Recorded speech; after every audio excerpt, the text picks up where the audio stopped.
Hezekiah Walker. Hello, sir. The life. The life, man. Thank you, everybody, for watching, man. And, like, your messages, spreading the word. The messages have been amazing, man. How do you feel now that it's out in the world? I watched it last night. Thank you for watching, man.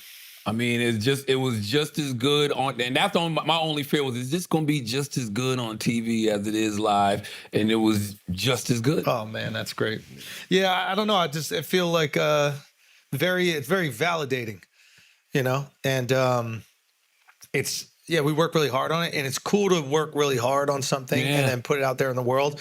And like the most distilled version of your creativity. Because I know like sometimes we're out here potting, we're just talking shit, you know, crazy stuff. Everything can be interpreted in a different way. But when you work really hard on a book or comedy special or whatever, it's not a lot of room for that interpretation. You're really like distilling it down, and you honed in. Yes, it's sharp. Yeah, it's strategic. It's sniping. Yeah, we're not sniping in here. Here we just,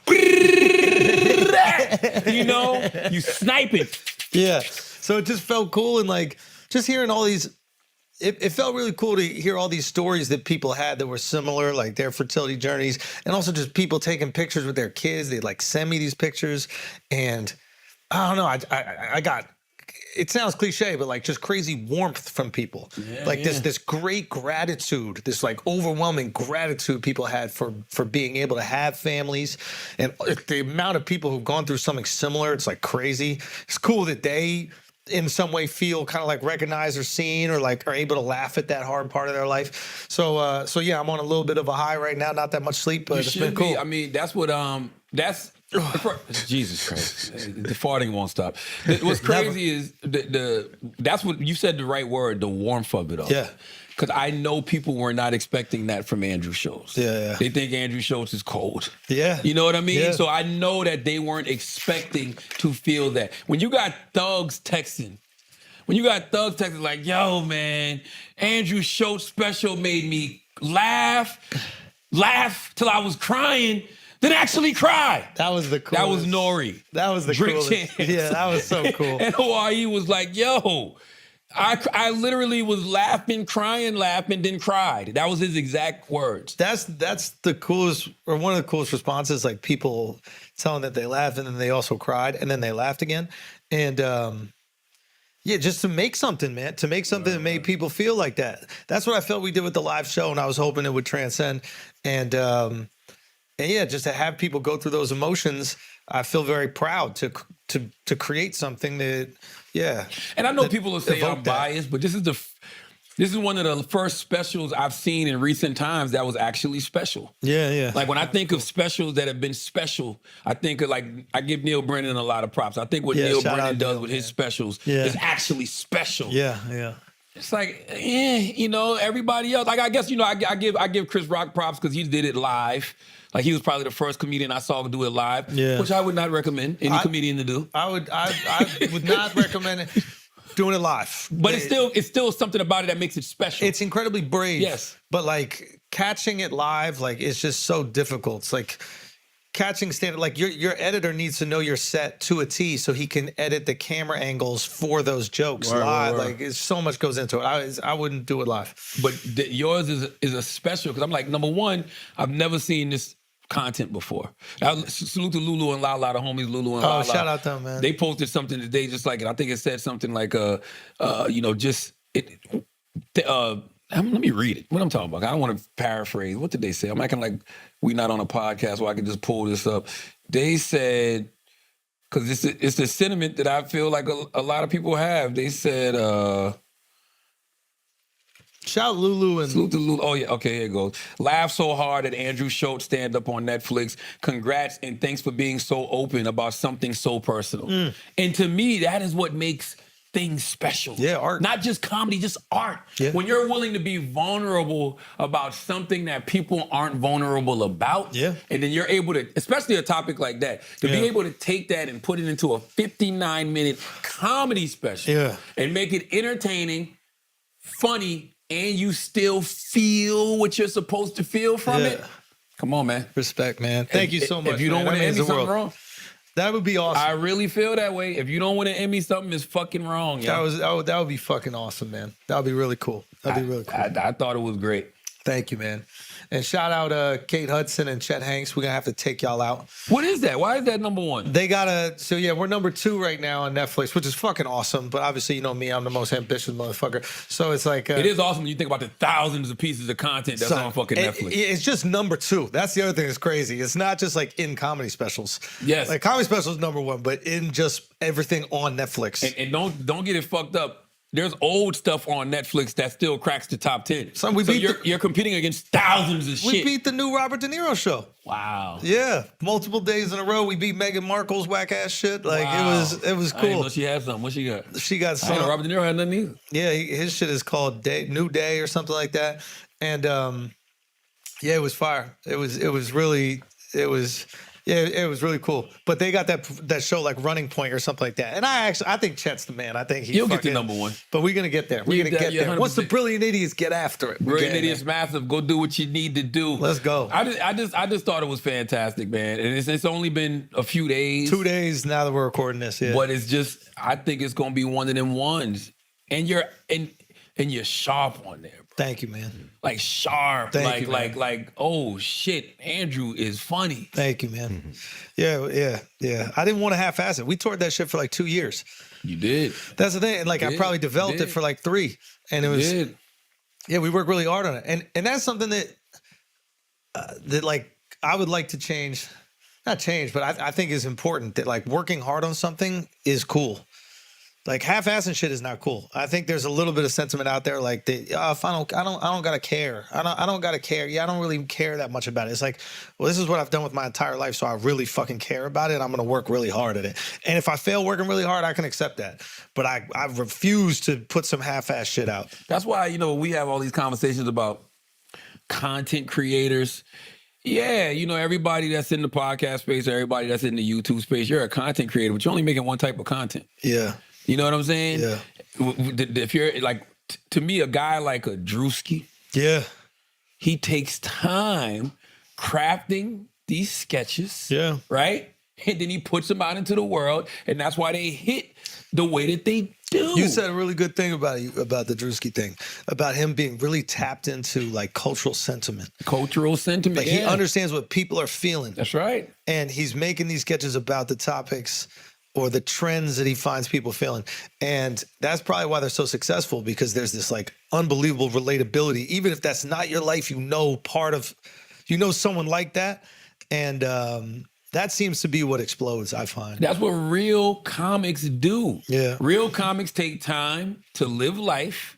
They tap into something. For you, it was a personal experience. Yeah. And whether you realized it or not, this was a personal experience that so many people have gone through. I had no clue, man. And you want to laugh about it. That's the thing. This is like the most devastating shit that you go through in your life, but it is funny. Like when you come out the other end of it, it is so, I remember, like, even the little shit that I would say. Like, I remember when I did one sperm sample, and the doctor was saying how like my sperm not only wasn't swimming well, they were like shaped weird. And I remember, they said they were shaped weird, and I said to him, I was like, well, maybe they hit the cup hard and it like mutated them. That's a good point. That's what liquid. I said. Liquid takes the shape of whatever it fucking touches. Oh, I was thinking it was like in 9/11. I think it was like just blunt force trauma, like it hit the cup and then, whatever. And the way the doctor looked at me and was like, yeah, I really don't think it's that. I just think they're shaped weird. He had no idea you're a comedian, huh? Nah, none of them know. Also, like, my wife's OBGYN, when they all told her that I was a comedian, her reaction was like the most fucking Asian lady reaction ever. What you gonna do now? What? Sorry, the second most Asian lady. Okay. She goes, really? He's not funny at all. God. Wow. I said, lady, I'm not laughing when I'm in here. Yeah, because you're serious. I'm going through it. I'm going through it right now. I'm trying to get my wife pregnant with a whole team of scientists. I'm not having fun. The thing I like about the special the most is that, well, that's a lot I like about it. But when I saw it the first time, the first thing I said to myself was, number one, I never seen nobody approach that subject. But number two, from the male perspective. Yeah, I think that's the thing's probably more unique, this idea. Yes. Infertility, a lot of times, is we talk about from the female perspective, because men, we can't believe there could ever be our fault. Yeah. Matter of fact, we're terrified of getting women pregnant our whole life. So the fact that it was me, it actually made me feel more comfortable talking about it. Because if it was my wife only, I don't know if I could go up there and talk about it like that. I would feel like I was. Explain that now. If it was my wife's issue, I would feel so. Got you. Yeah, I would feel so uncomfortable Absolutely. exposing that thing that she would be devastated by. Absolutely. So there was a little bit more freedom. Like, you know, I make fun of everybody, but I also make fun of myself. It's like, self-deprecating. It's the most. You cannot watch. If you watch that special and you get mad at Andrew Schultz ever again for clowning somebody, you're just being biased. I gave you the nuke on me. Anybody who wants to make fun of me for the red, Taylor almost made me commit suicide. Taylor shot the nuke for no reason. Immediately. I'm like, yo, Taylor, there was no need to press the red button. She nuked me twice.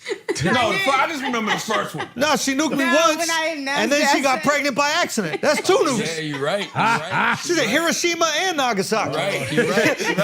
It made no sense for Taylor to hit that nuke back then for no goddamn, and nobody knew what was going on. Just me. I don't even think you ain't even had the material for the special yet. It motivated me. Look, let me get ahead of it. I called a doctor that night. How we get this girl knocked up? Listen, man, you should be very happy for creating a body of work that will stand the test of time. Thank you, bro. And you created a body. For comedians, it's like your album. Like, yo, you put out a dope ass album. Like, you put out an album, to me, that is a classic. Thank you. But once again, everybody gonna say I'm biased. You know what I mean? But all I do is tell you, go watch the shit for yourself. Yeah, you go watch it. You know? You see, hopefully you like it and hopefully you get something from it. And shout out everybody that worked on it, man.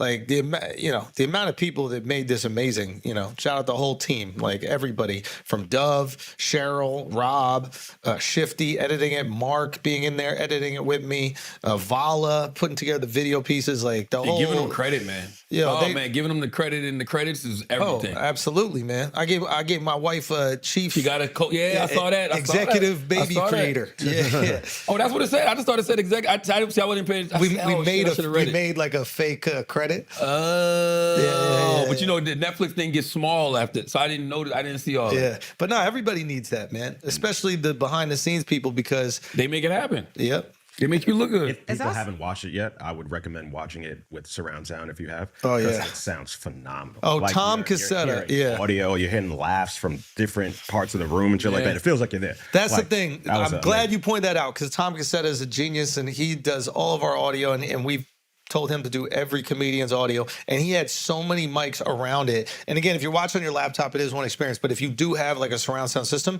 you'll hear laughs to your right and left, and it's designed in that way. So if you're at home in your system, you feel like you're at the show a little bit. Yeah. And go ahead, what the hell? I was gonna say, it's also cool because you were able to do exactly how you wanted it. Because last time they were trying to make you not like cut some stuff out. Yeah, they were cool. They were very cool. And shout out to Netflix for letting me do that, man. I really appreciate that. And just creating a piece of content that that means something. I just feel like you see a lot of shit nowadays that's just like yuck it up for the moment type shit. It's like everything is a reaction channel. Yeah, man. And like, which is fine too. We're out here reacting to shit. Don't get me wrong, but there is something about.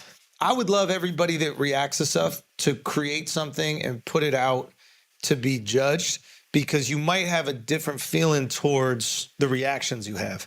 Like, that's why even with the thing with Kendrick, like, I really admire somebody, like the halftime performance. I admire somebody putting something out and working hard on something to be judged by the world. Absolutely. There is admiration, regardless of what else went down. So, and you take what comes with it. You got to. Because art is subjective. Yep. Period. Like, if you're the type of person that puts something out to the world and all you can stand is the good comments, you're not built for this. Like, because everybody going to have an opinion. Some people going to like it. Some people not going to like it. Some people not even going to give a fuck. So who should you focus on? Yep. None of it. Exactly. Yeah. I did the best work that I possibly could. Yeah. I gave it to the world. Hey, y'all have at it, man. Also, I got to say something. Aaron the plumber DM'd me because he heard us talking about it, and he was like, yo. he said, he goes, listen, man, thank you guys for shouting me on the show. Yo, I'm a huge fan of Charlemagne. I read his book while I was locked up. It changed my life, and it really helped me be like a productive person when I came out of prison. Really? Yeah. So that shit has impact too. Like, when you create those darts, you create that really distilled version of art. It hits people in a different way, man. And I think, it's so funny you said that, because there's people that'll watch us do this, or watch me on Breakfast Club, watch you on Flagrant, and not realize that there's other things that we do that might be a little bit sharper. Yeah. Like, and me and Envy was talking about this today, because there's people that don't even know Envy's a DJ. Yo, it's so there's people that don't know you do stand-up. Yeah, it's crazy. Like there might be people that don't know I write books. You know? But those are the it's just interesting to watch. Like I remember when you would do Donkey of the Day, it was this thing that like I feel like a lot of the comedy world really tuned into, because we're used to writing jokes. Like we're used to roasts and we're used to these things.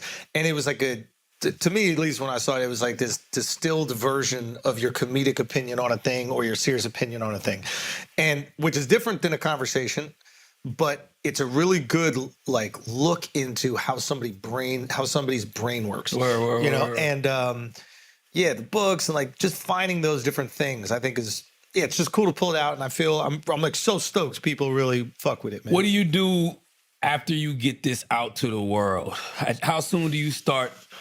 I gotta live a little. You gotta live a little. Every comedian says that. You gotta live a little. Yeah, I feel like you gotta live, because I wouldn't have been able to do this one if I didn't live. Yeah. I feel like if I just keep touring nonstop, I end up writing like a little bit different version of the same joke. Because this is a different joke, but it's the same kind of. And when you take some time off, new shit affects you. And then you go up with that new shit affecting you. And you got to start all over, and it's brutal and humbling, and I'm going to fucking bomb. Do you hear that, Drake? No, I'm dead serious. You're making a point. This is why Kendrick's music, or even a J. Cole's music, will matter more as time goes on, because you got to take a break, okay?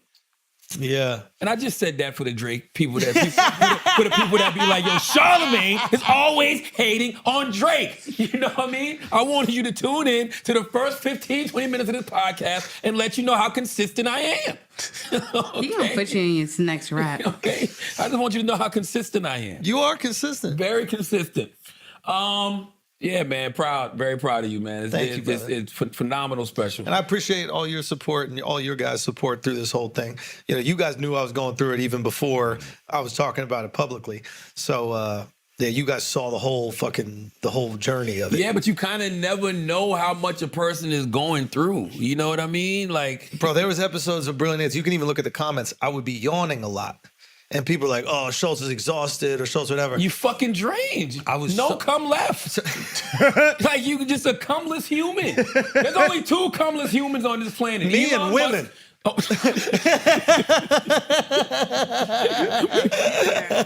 Elon Musk, Andrew, and I guess some women. Yeah. But you was fucking jerking off all the fucking time. So, apparently I was so stressed. I got this thing called... it's like anxiety-induced asphyxiation or something like that. So you never feel like you can get a full breath.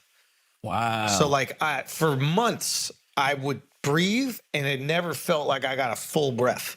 And then what your body does is it starts to get, your body starts to yawn as a reset. Yo, that's crazy, because I would notice sometimes you would just pause for a second and go, yes. Like take these deep ass breaths. Yeah. And I just couldn't breathe. Yeah. And it was weird. When I would go on stage, I could breathe again because my brain was focused on a task. So, wow. But when I was in like a more casual setting like this, the anxiety, sometimes your body has a limit, I guess. And it just shuts down. It happens with like depression. It happens with anxiety.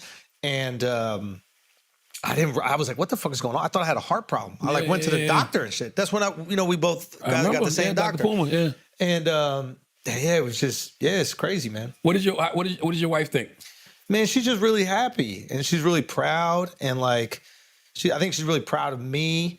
And I also think she's really proud that like the story is shared, because I think there's a lot of other people, even her friends, that are going through similar things. And I feel like, I don't know, that maybe they felt a little bit normalized and they felt a little seen. And so she's just really proud, man. That's going to be sad when a lot of these women find out it's not the guy, though. But it's them. No, I'm just saying, like, you can't say you're going through similar things. Son, I told you I prayed the night before, right? About what? The night before we got our results. Yeah. I was so sure it was my wife, and I knew it was going to kill her, and I said a prayer. and I don't really be praying like that. But I was in my bathroom and I was like, God, if there's a problem, make it my fault because I don't think she can handle it. And God was like, say less.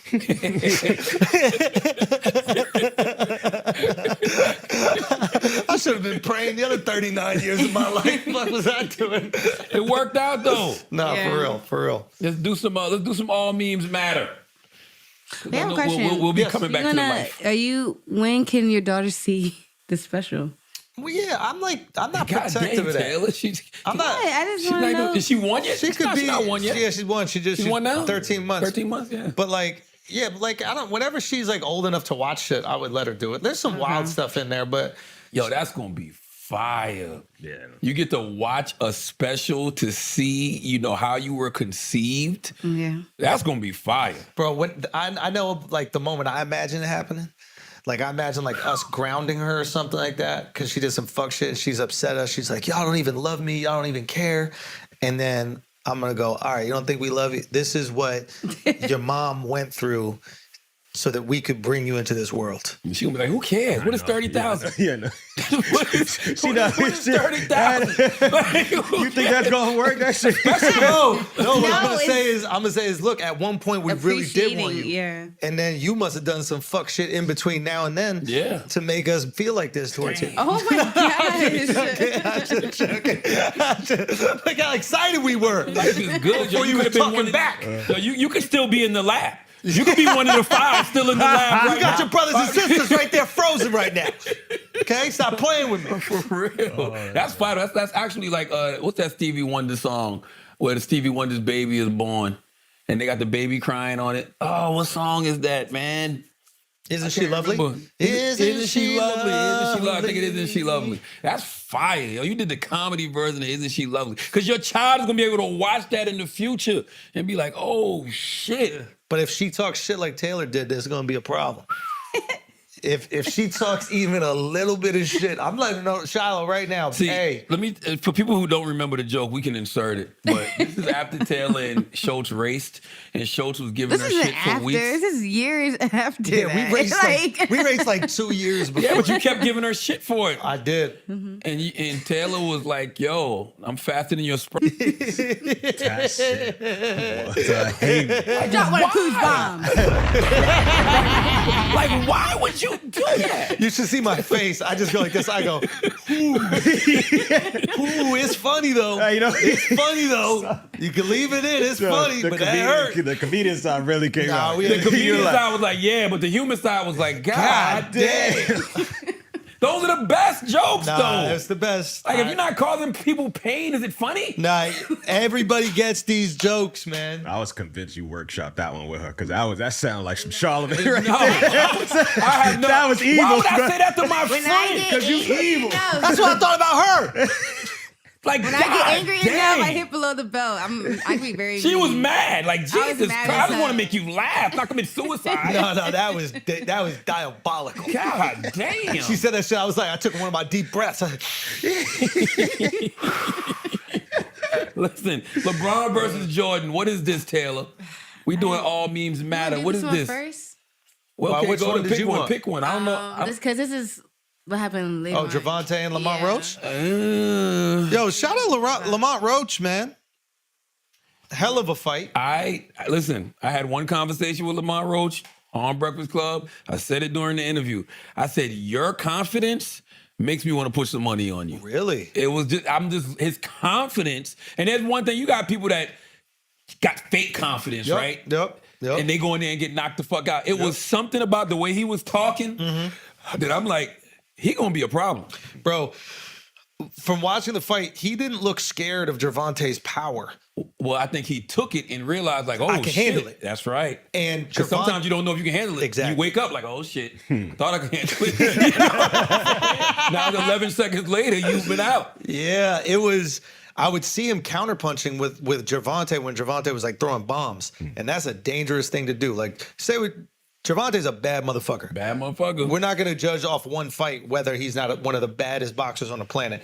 But, I mean, Lamont could box his ass off. That guy needs a lot of credit. I think Tank, Tank did. He just didn't look. He didn't look as focused as he usually looks. But this was a very interesting. This is the part of the fight that we probably would be watching. Lamont Roach should have won this fight. And I'll tell you why he should have won this fight. Oh, really? When the fight was over, the first thing I said was, it's either going to be a draw or it's going to be a close decision to Lamont Roach.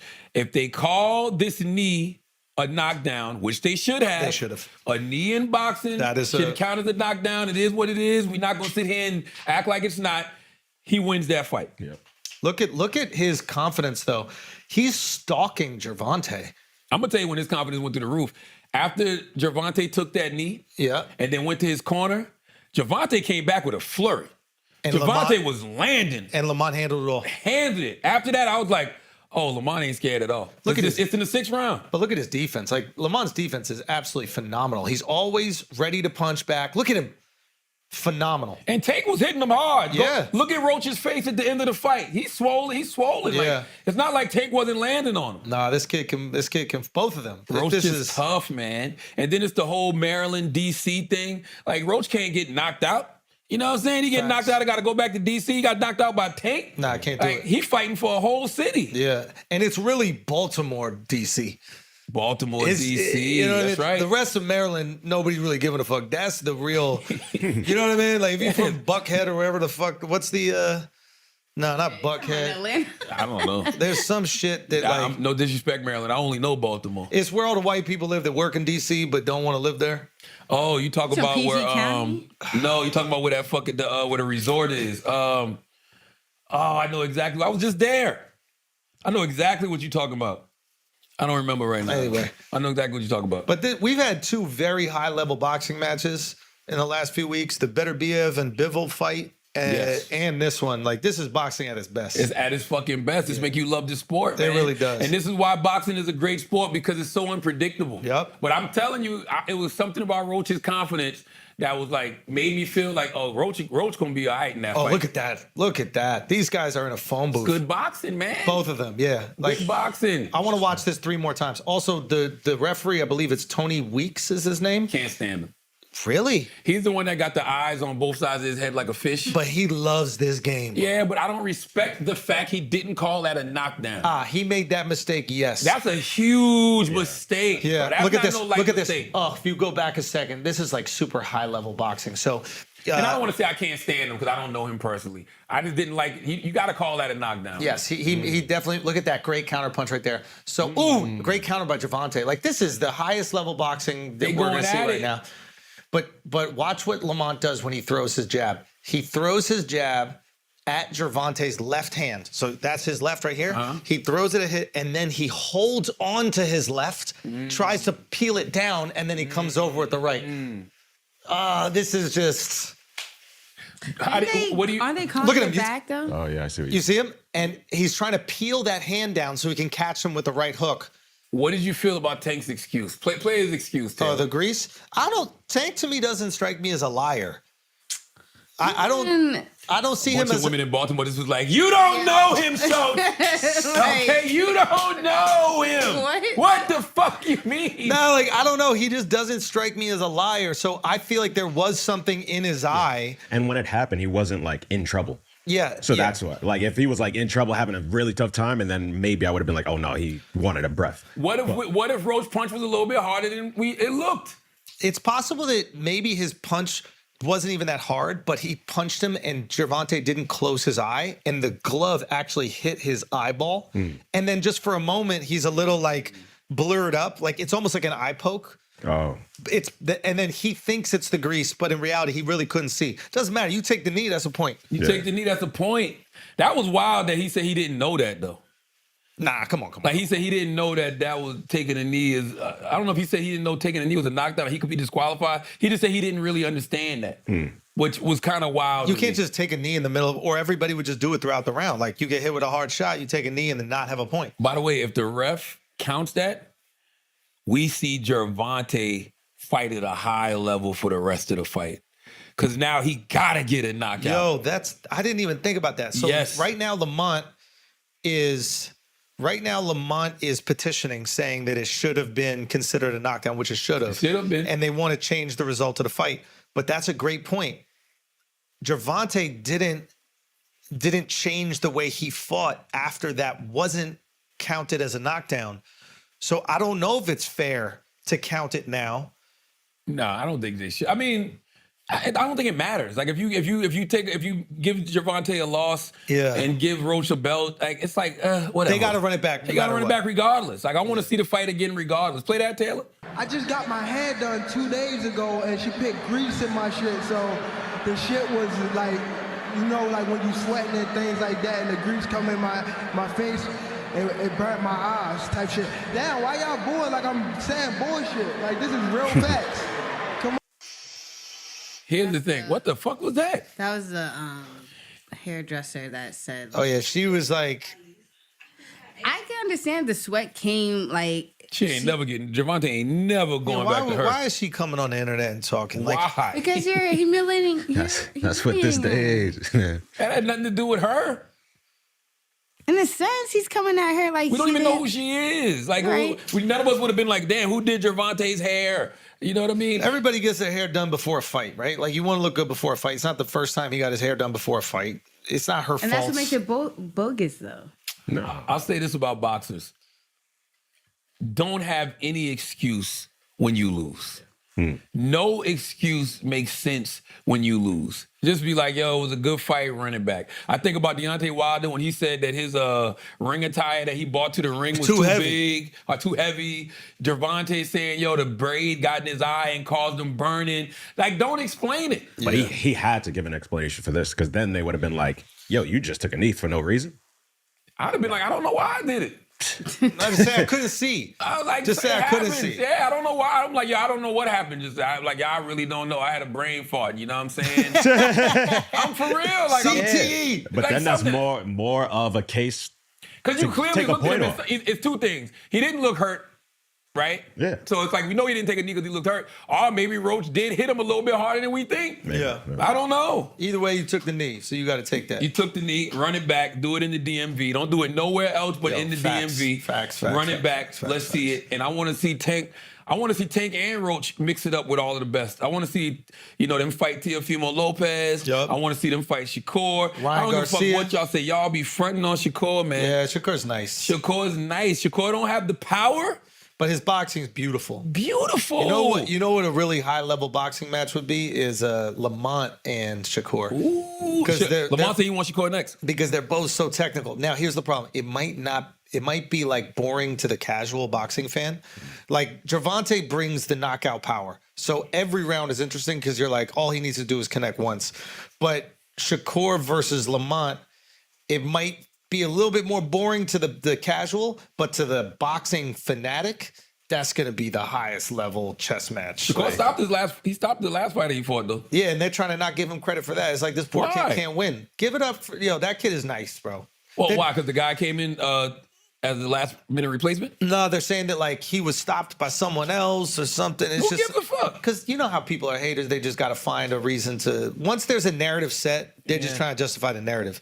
But shout out to Shakur. Shout out to Jay Prince, bro. Jay Prince reps him.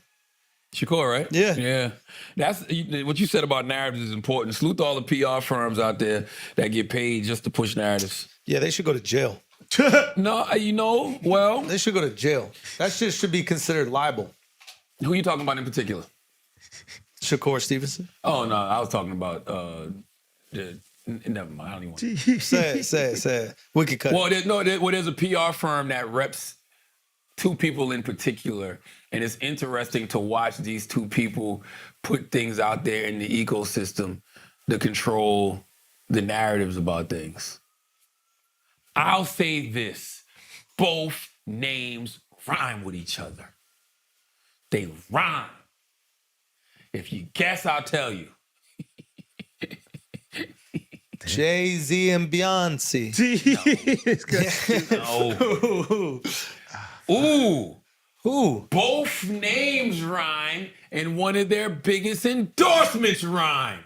Oh, Drake, Steak. Fuck. You almost there, Alex. Drake, Steak, and... I don't know. I thought this was the y'all lied to me. Y'all told me this was the biggest story and everybody's on to it. Oh, Blake. Oh, there we go. Okay. Blake Lively. Oh, you on it? You on it now? Oh, wow. Yeah. You on it now? Yeah, let's go.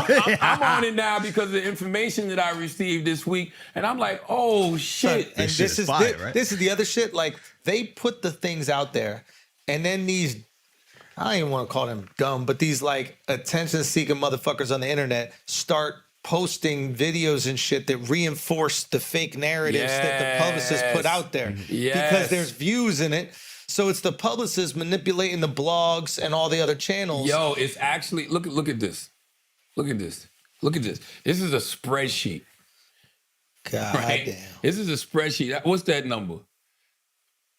2,026,000. That's all the sites they feed stories to. By the way, this is only one spreadsheet. Look at this one.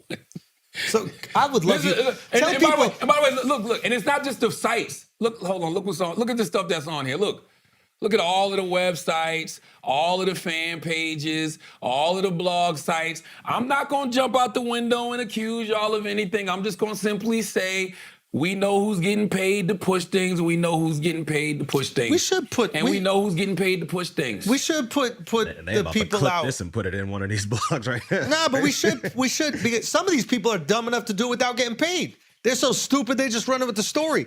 That's true too. So you're doing the same thing that the other places are doing for money. By the way, I'm not mad at it because I've been saying that a lot of these PR firms, like there's an old school way of doing PR, right? And the old school way of doing PR, especially crisis PR, is you run to like a major publication. You run to a New York Times. Oh no, they're much more intelligent than the old school way of doing it. No, well, this firm in particular. Yeah. Because they listen, I remember when that article came out in 2023, and it was an article about I'm gonna tell you which article it was. I think we talked about it here on the podcast before, but it was an article about how bloggers, it was an NBC News article, how bloggers shaped the Tory Lanez trial. Yep. This was January 2023. I got caught up in that shit. Yeah. And I remember saying to myself, if I was a PR firm, I'm going to hire all of them immediately. I'm getting all of them on payroll. I'm going to get all those bloggers. I want the fan pages that be on X and all that. I want them all. Because when it's time to push a narrative,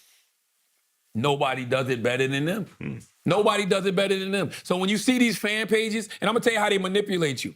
You look at these fan pages, right? Especially on X. The captions will say things that the video don't even say. Oh, wow.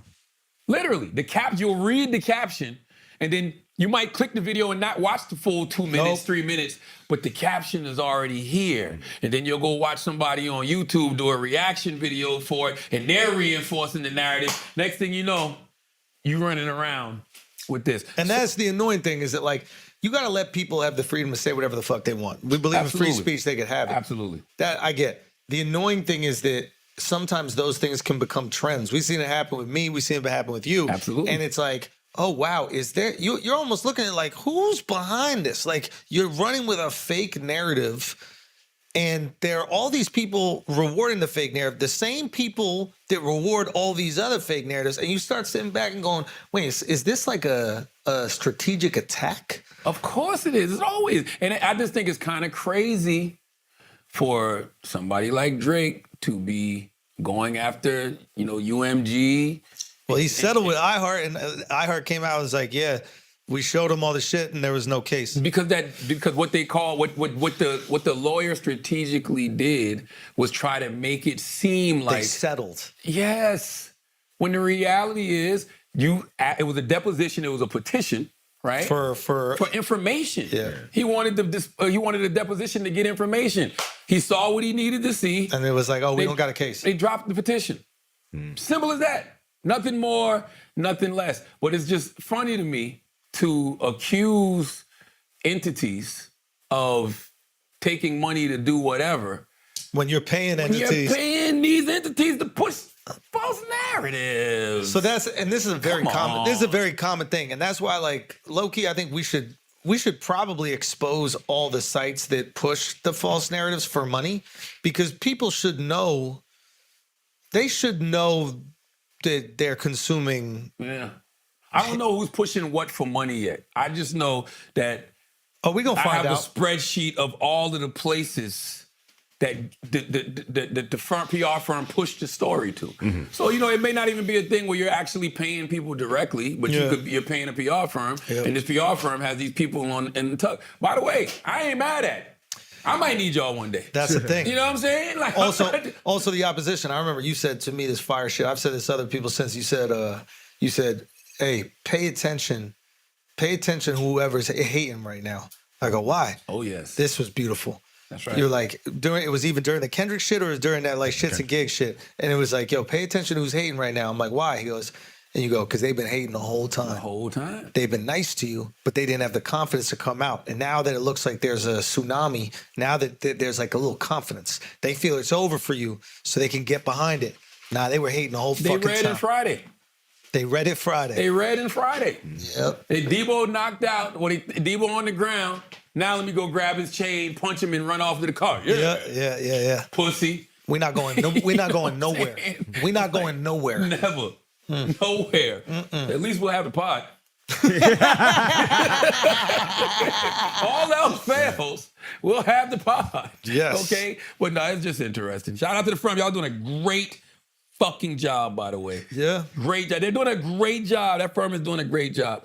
Great crisis PR. What else we got, Taylor?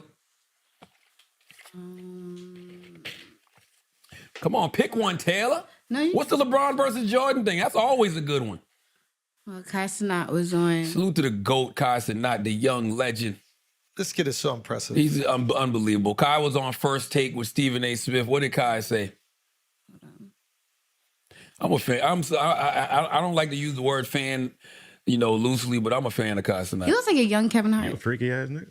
Yeah, shut up. See what I'm saying? See, you can't even show love, bro. You can't even be a fan. Even show love. You know what I'm saying? He tells somebody you a fan, they think you want to fuck him. I can't even say fan anymore. Come to LeBron James, you start hating. That's how I feel. Because I feel like you more of an older generation type of dude. You like Michael Jordan, cool. But listen, every time when there's a debate going on with you and with Michael Jordan and LeBron James, you always got something to say about LBJ. And I'm here to say, bro, LeBron's better than Jordan. I said it. I said it, bro. I said it, bro. Man, something wrong with you. Something wrong with you right now. Bro, First of all, look, don't you even think about it. Don't you even think about coming on this show with that guy. Don't you do it. Michael Jordan ain't never had 50,000 points. Okay, let's talk about that real quick, okay? He ain't played 25 years. James is 40 years old, and he's performing better than half of the people in the league right now. Do you understand that? Do you understand that? Do you understand the greatness that's going on right now? Hold on. This is the problem with the young whippersnappers like yourself. This is the problem, okay? I'm not having the LeBron Jordan debate no more. Yeah. You know what I'm saying? Because, first of all, I've been told y'all, you can't jump the LeBron Jordan if you're not going to debate Jordan Kobe. Okay? By the way, there is no debate with Michael Jeffrey Jordan. Michael Jeffrey Jordan is the greatest NBA player of all time. It is what it is. I got LeBron in my top 5. That's that. I don't even know why a young man... No, I do know why. I know why a young man thinks LeBron James is better. Because you just didn't see Jordan. Exactly. Yeah. It's just that simple. Yeah, of course. You just didn't see MJ. I was working out today, me and my cousin Tony, and I was having this conversation with Tony. I said, Tony, do you know when we were living in South Carolina, they used to have WGN in South Carolina, which was the local Chicago news channel. That's how influential Jordan was. That shit you ain't got, all, you got local Chicago news. I don't think, I could be wrong. I don't think WGN is on cable anymore. We were in South Carolina, and WGN was a local Chicago news channel, and we used to watch all the Bulls games on WGN. That's because you had that illegal cable box. No, it wasn't illegal. You remember? Y'all didn't have WGN in New York? No. I don't know what WGN is, but I damn for sure know we weren't watching the Bulls in New York because Jordan was cooking our ass. He was watching Michael. Everybody was watching Michael. What, against the Knicks? Yeah, that's it. You never watched Michael any other time? When the Knicks were out of it, and remember that series, the Eastern Conference Finals against the Pacers? I watched that one. Listen, I'm not even. LeBron Jordan debate is like so silly. But that's an interesting one. Why don't we do the LeBron Kobe debate? That's the one. You know what I'm saying? Yeah. And the reality of the situation is, it's Michael Jordan, Kobe Bryant, Steph Curry, Bron, Magic Johnson, in that order. Whoa. Why is that a whoa? I'm just surprised you put Steph over LeBron. I've been put Steph over Bron. I used to have Steph number 2. I knew somebody was going to throw Larry Bird in there. Like, that Celtics documentary that Bill Simmons did is really good. Have you seen it yet? Nah. Yeah, I already know he's going to try to make Larry Bird look like God himself. But who? When you say over Bird, who we talking about? Chris yelled out over Bird. And I'm not just saying it because he's a white guy. Like, see, why you even gotta say that? We just talking about basketball. I'm saying this. We just talking about basketball. As a Sixers fan who Bird destroyed. Yeah. I've never been more afraid of another player as a Sixers fan other than Jordan. Those were the 2 players I feared the most. But who would I put Bird over in that list? Steph, unfortunately. Nah. Bird's better. Nah, you never seen anything like Steph Curry. Nothing like Bird. Has Steph done it without any help? That's the question. Bird didn't do it without no help. Of course he did. No, he didn't. Bird had Kevin McHale, Robert Parrish, Dennis Johnson, Brian Shaw. None of them were they were dribbling like that. Like it's a very different time. What Bird was doing was exceptional. I actually think that Bird was closer to Bron than any of them. Magic, man. Nah, because Magic couldn't shoot. Bron can shoot. And Bird could shoot. And Magic could shoot. He didn't have to that much. That's what they say. He could shoot. He could shoot. Bird was closer to a passer. Magic was a fantastic passer. Bird was close to him as a passer. Bird was an elite shooter of all time. Magic was a mid Steph at best. Curry is the greatest shooter of all time. No, there's no question. And he could pass too. Watch some Bird mixtapes. Seriously. Steph Curry is the greatest shooter of all time, Chris. Larry Bird will tell you that. But can he do it by himself? And again, nobody can. We got to stop that too. Nobody can do it by Actually, you know who can? His name is LeBron James. LeBron James took a team of Target employees to the NBA Finals. The East was weak though back then. We're still talking about the NBA. Like, there's no such thing as like the whole division is weak. The East was weak. The whole division? Weak. The East was weaker than Magic Johnson's immune system ever was. Back then, Magic got the greatest immune system in history. That's what I said. It's the strongest. He beat the AIDS. You're right. Maybe early on. They got to study Magic. They got to study Magic was a beast, bro. Magic went to the finals 9 times in 13 years and won 5. We don't give Magic Johnson the credit he deserves in no way, shape, or form. But it is funny because when he goes 9 times and wins 5, he's looked at as great. When LeBron goes 9 times and wins 5, he's looked at as someone who lost 4. LeBron went to 11. And he won 5. 4. He's 4-7 in finals. Oh, I thought he got 5. Nah, he's 4-7. He's 4-7 in the NBA finals. Yeah. 4-7. Listen, I think Bron is great. I'm not gonna sit and act like. And I think the reason people don't appreciate Bron is because they're always comparing him to people that they shouldn't be comparing him to. LeBron James, we've never seen anybody do what he's doing at this stage in his career. Put it this way. Let's just call it what it is. Nobody has been more afraid of a player than Michael Jordan. When you talk about past players, you have these conversations. You see them on the basketball podcast. I forget exactly who it was. It was, was it Isaiah Ryder?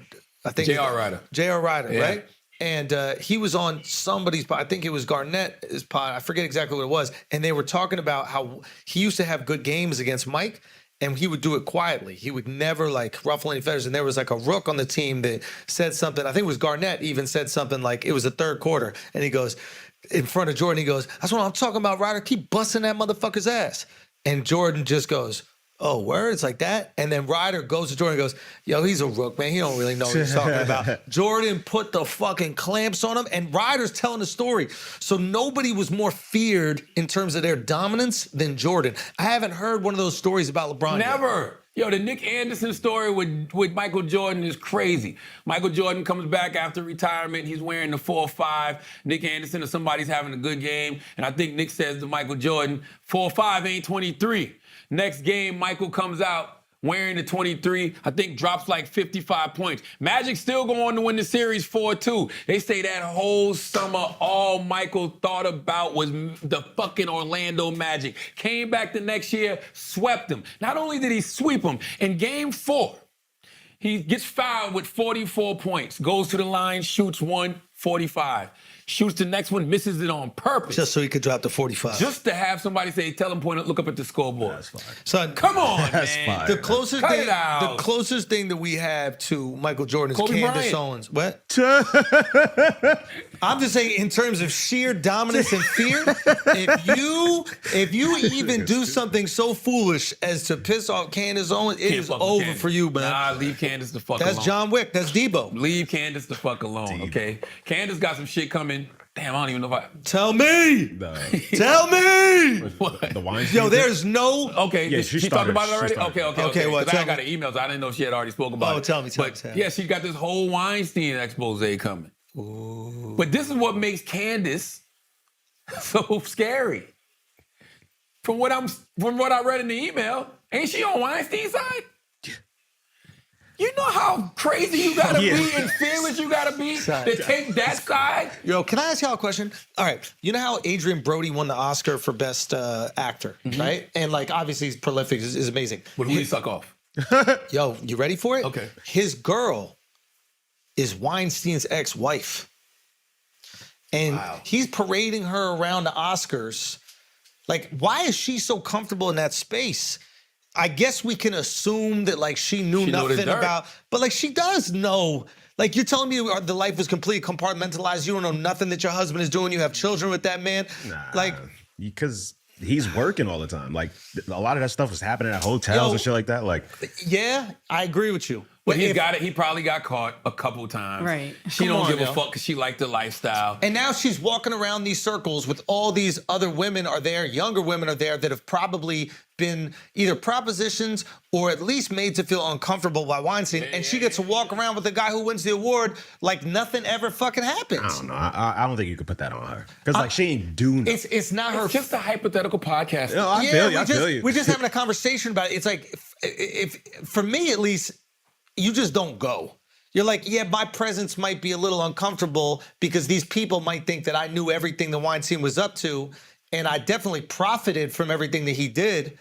But she's around there holding hands, looking beautiful. Everyone knows though? Son, everybody knows all this shit. I hate the fact that you think these Hollywood motherfuckers can keep secrets. No, they don't. No, Andrew, I'm not talking about the wife. If she wasn't out there like that, you think they know that? But that's what I mean. Andrew's theory isn't wrong, but there could be a flip side to it. And the flip side is I didn't know anything. So the reason I'm comfortable walking around all these people because I ain't know shit. So, you know. So you married to the motherfucker? She fine. She's beautiful, man. I've never seen her. All right, I don't know. With all due respect, she's beautiful. She look better than Jalen Hurts? She looked better than Jalen. I can't believe I'm even. That's a callback to last episode. I can't believe I'm even saying this. I can't believe I'm even admitting it. But she looks better than Jalen Hurts. As soon as he said she fine, his head popped Chris up. fingers started going crazy on the keyboard. So I know he's looking it up. He got to clear them. Oh, there she go. Look at Adrian Brody and look at that girl right there in the. Right there. It's very hard to look pretty standing next to an ugly guy. The article is blame his ex-wife Georgina Chapman. Click on that. Yeah. Man, usually a pretty woman make you look better. But nah. Not in the case of Harvey Weinstein. He is like, even if you do like him. You know what I mean? Like, even if it's consensual, it's a little.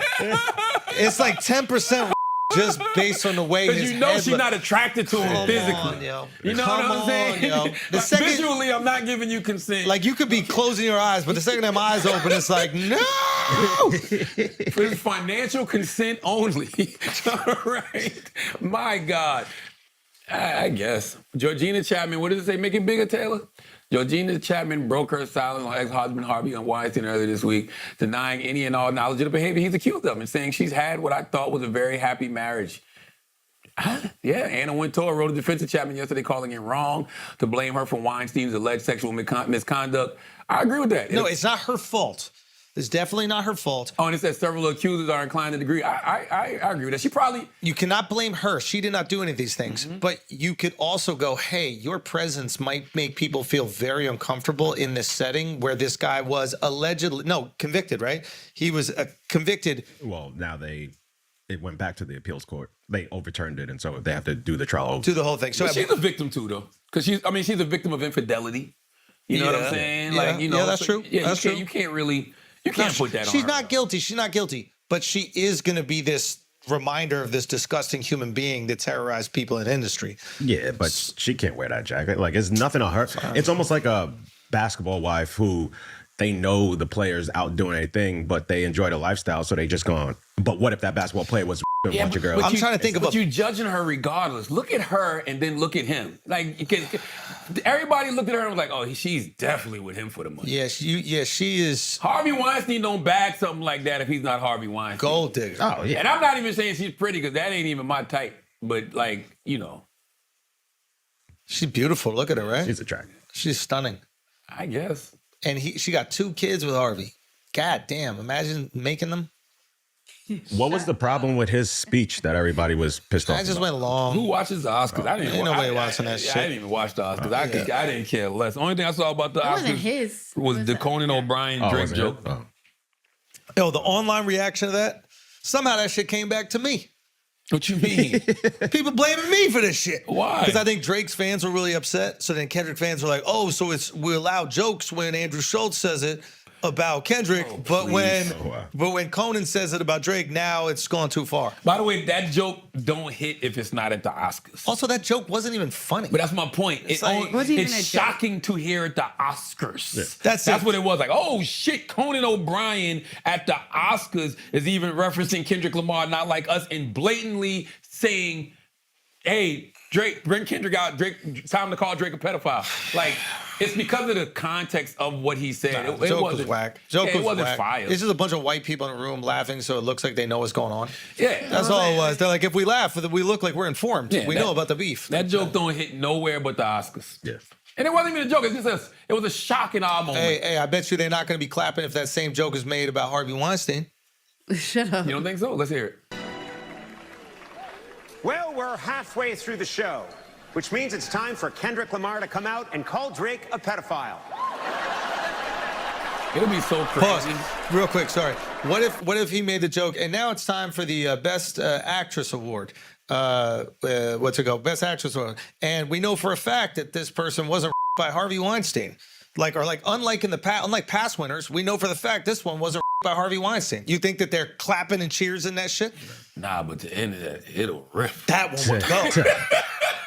That shit'll rip online. But they probably the room is gonna be like, yeah. But the online, it'll rip. By the way, if Drake is an actual actor in Hollywood, this joke don't go over. Exactly. It's like rappers are kind of disposable to that crowd. Rappers that crowd don't care about rappers like that. And they just all learned about this beef a couple weeks ago at the Super Bowl. Yeah, right. Yeah, they don't know. It's new to them right now. I'm telling you, it's like it's gonna be crazy if out of all of this, Conan O'Brien's the one who gets beat up for this. Out of all of this shit we see in the past year, wouldn't it be crazy that would be if funny. Conan O'Brien is the one who ends up getting hands put on him? Son, if Top 5 puts hands on You know what I'm Conan saying? O'Brien. Baca has had enough. Yeah, Baca in Top 5. Next time Conan's in Toronto, they pull up. You know what I'm saying? Yo. Beat the brakes off him. Steal a bunch his of chain. owls beating up on Foghorn Leghorn. Can you imagine?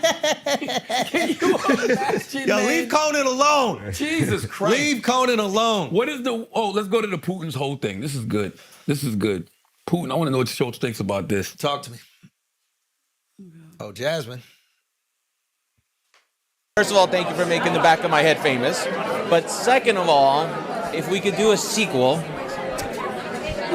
if you could tell Donald Trump anything tonight, what would you tell him?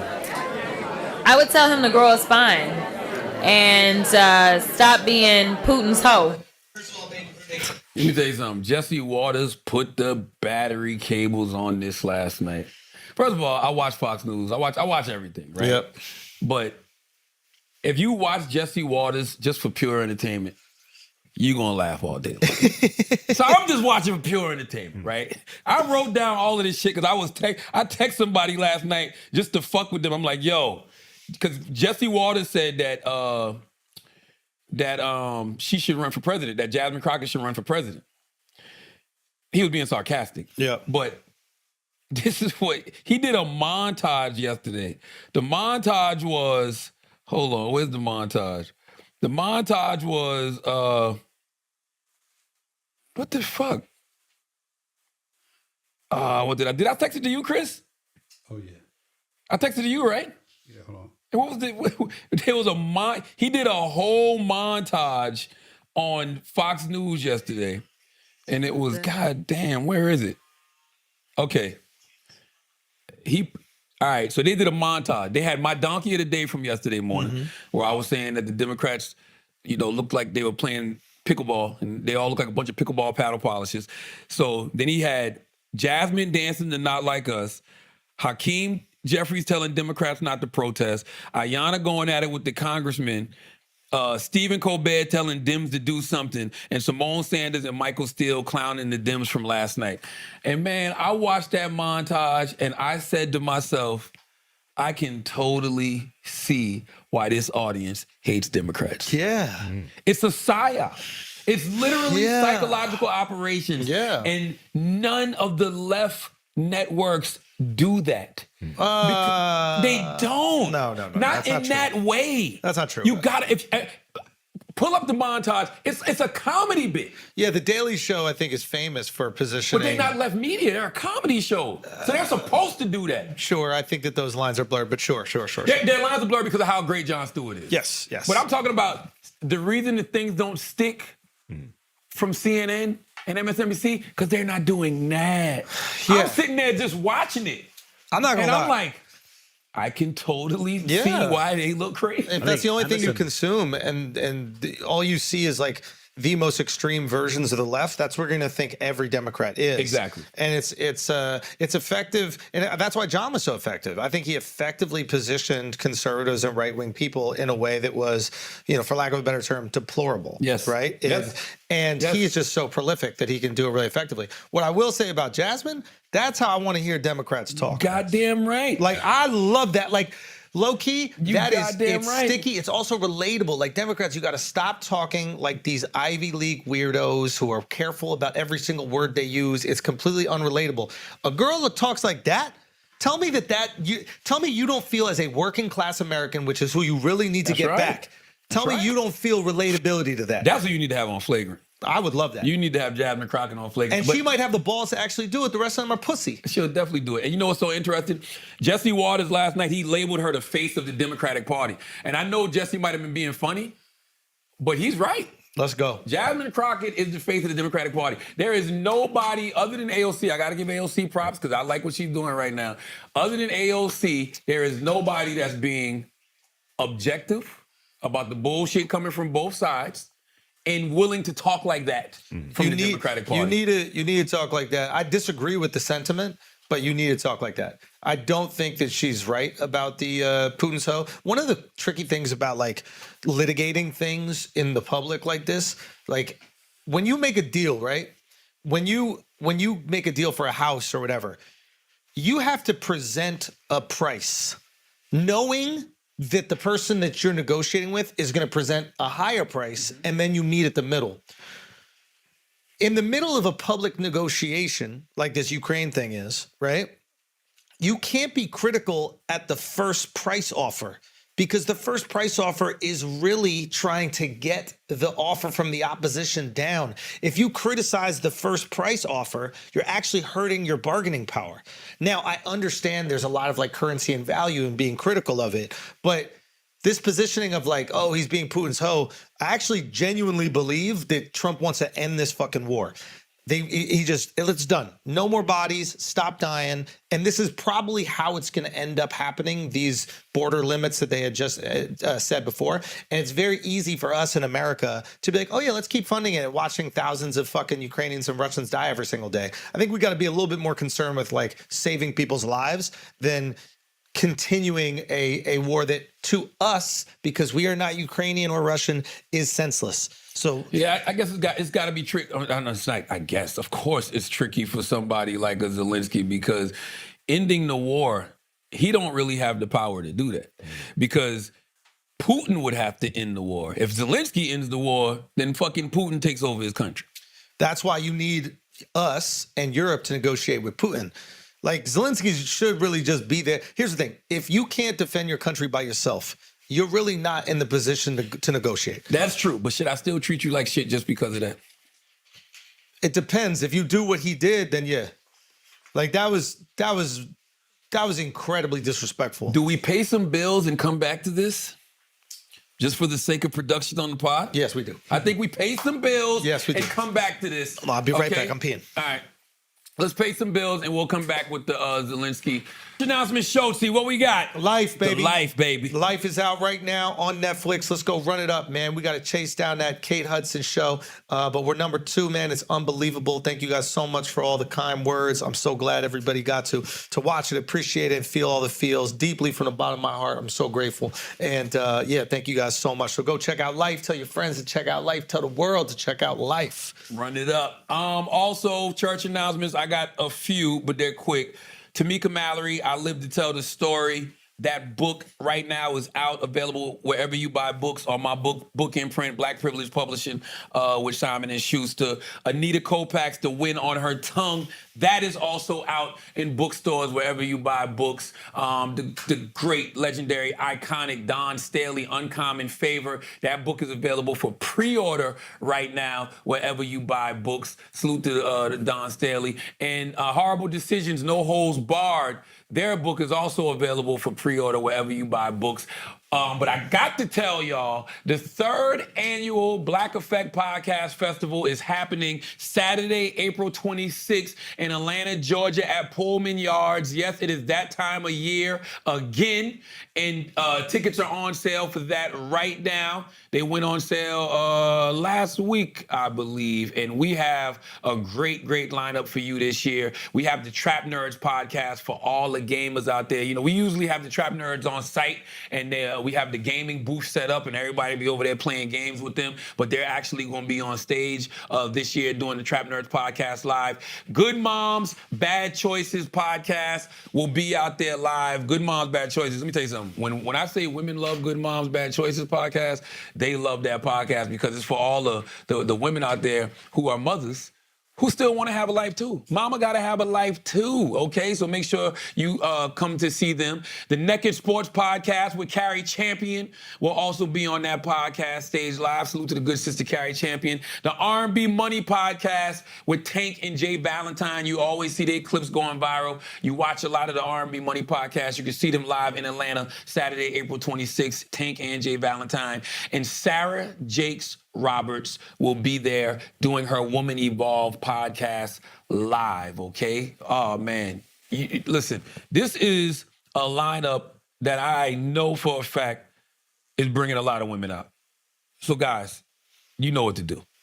Saturday, April 26th, if you in Atlanta, all the straight guys, okay? All the straight, the gay guys are welcome too, you know what I'm saying? But I'm just telling you that it's going to be a lot of women there, okay? Listen, all the straight guys in Atlanta, both of you, come out to the Black Effect Podcast Summit. 3rd annual, baby. You know, and we're going to have the Black Effect Marketplace again this year. You know, we're going to have the food truck court. Nissan will be there with your Pitch Your Podcast. Pitch Your Podcast booth again. So we'll see you, man. Saturday, April 26th.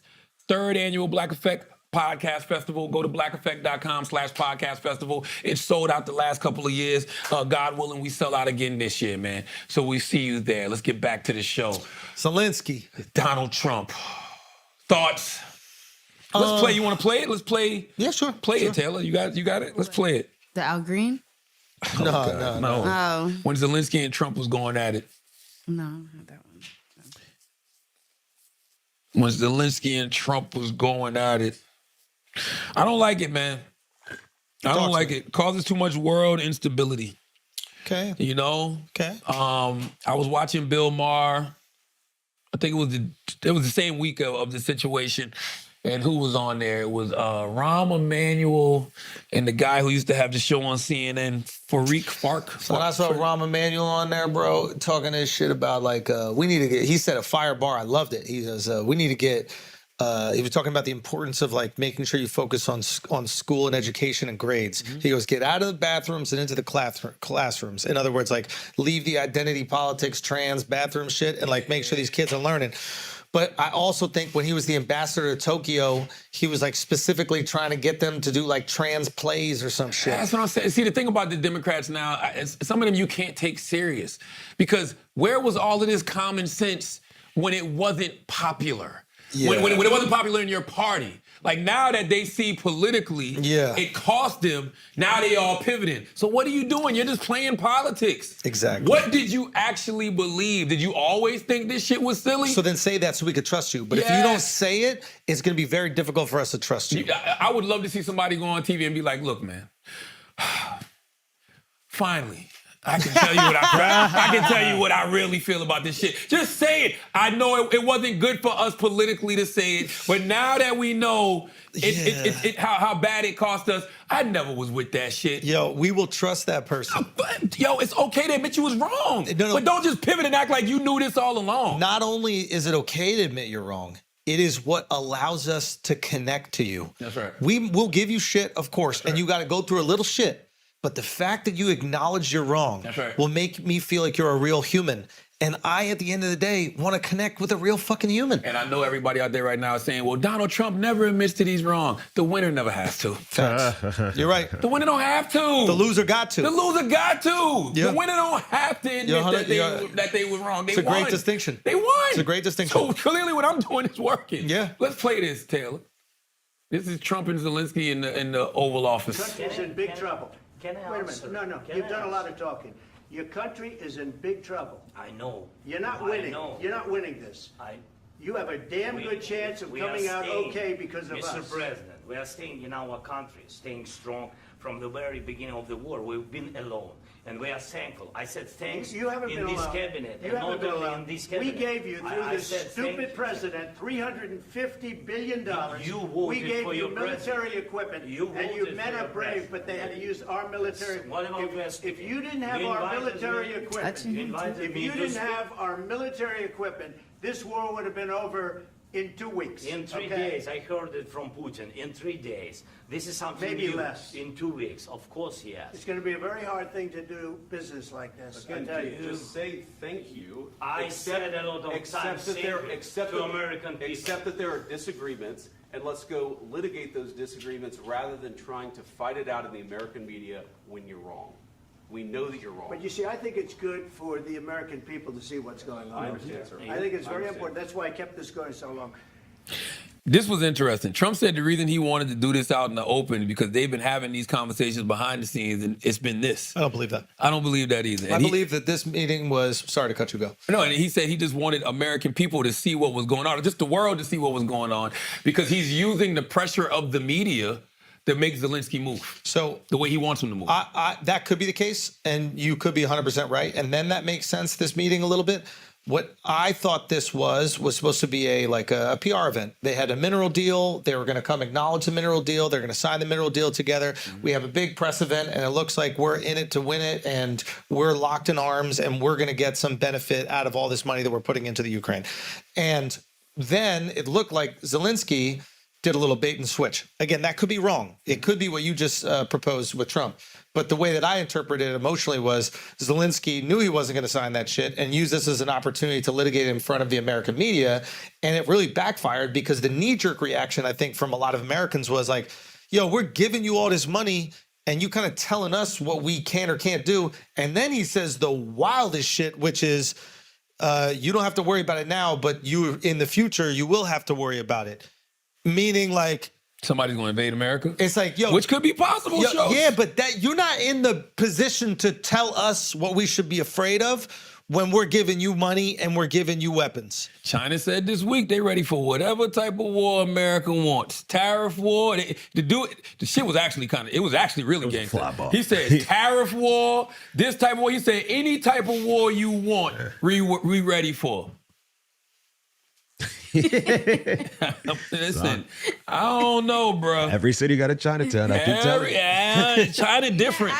China different, bro. Well, all right, how they different? China different because China different because the war that they gonna fight is not gonna be a physical war. It's gonna be America's so easy to cripple.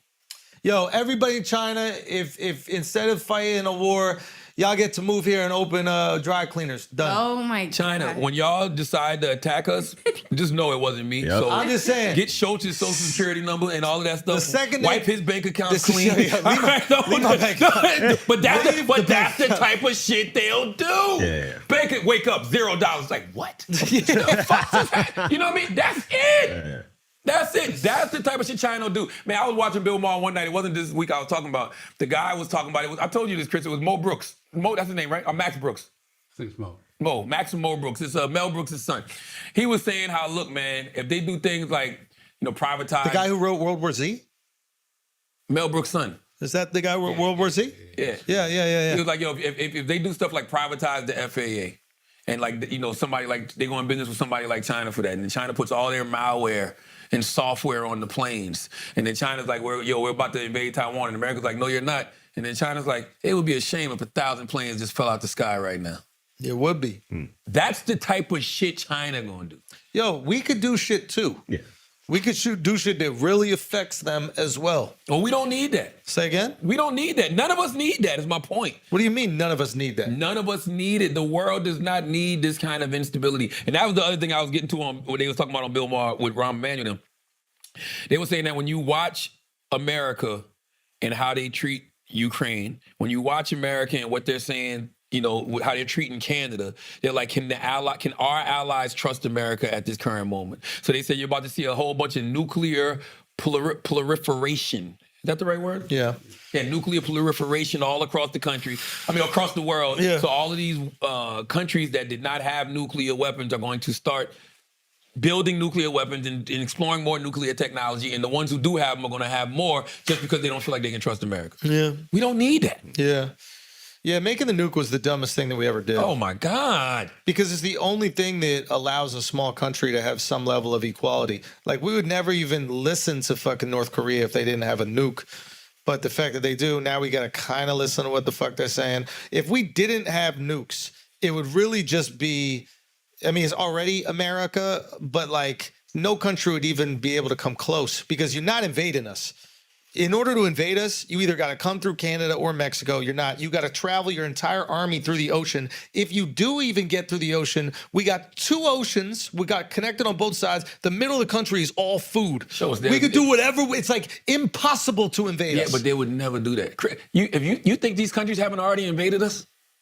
How'd they invade us? With all of this misinformation online? Yeah. You don't think there's already a psychological war that's been happening, a digital war that's been happening? Like, China said it was prepared to fight any type of war with the U.S.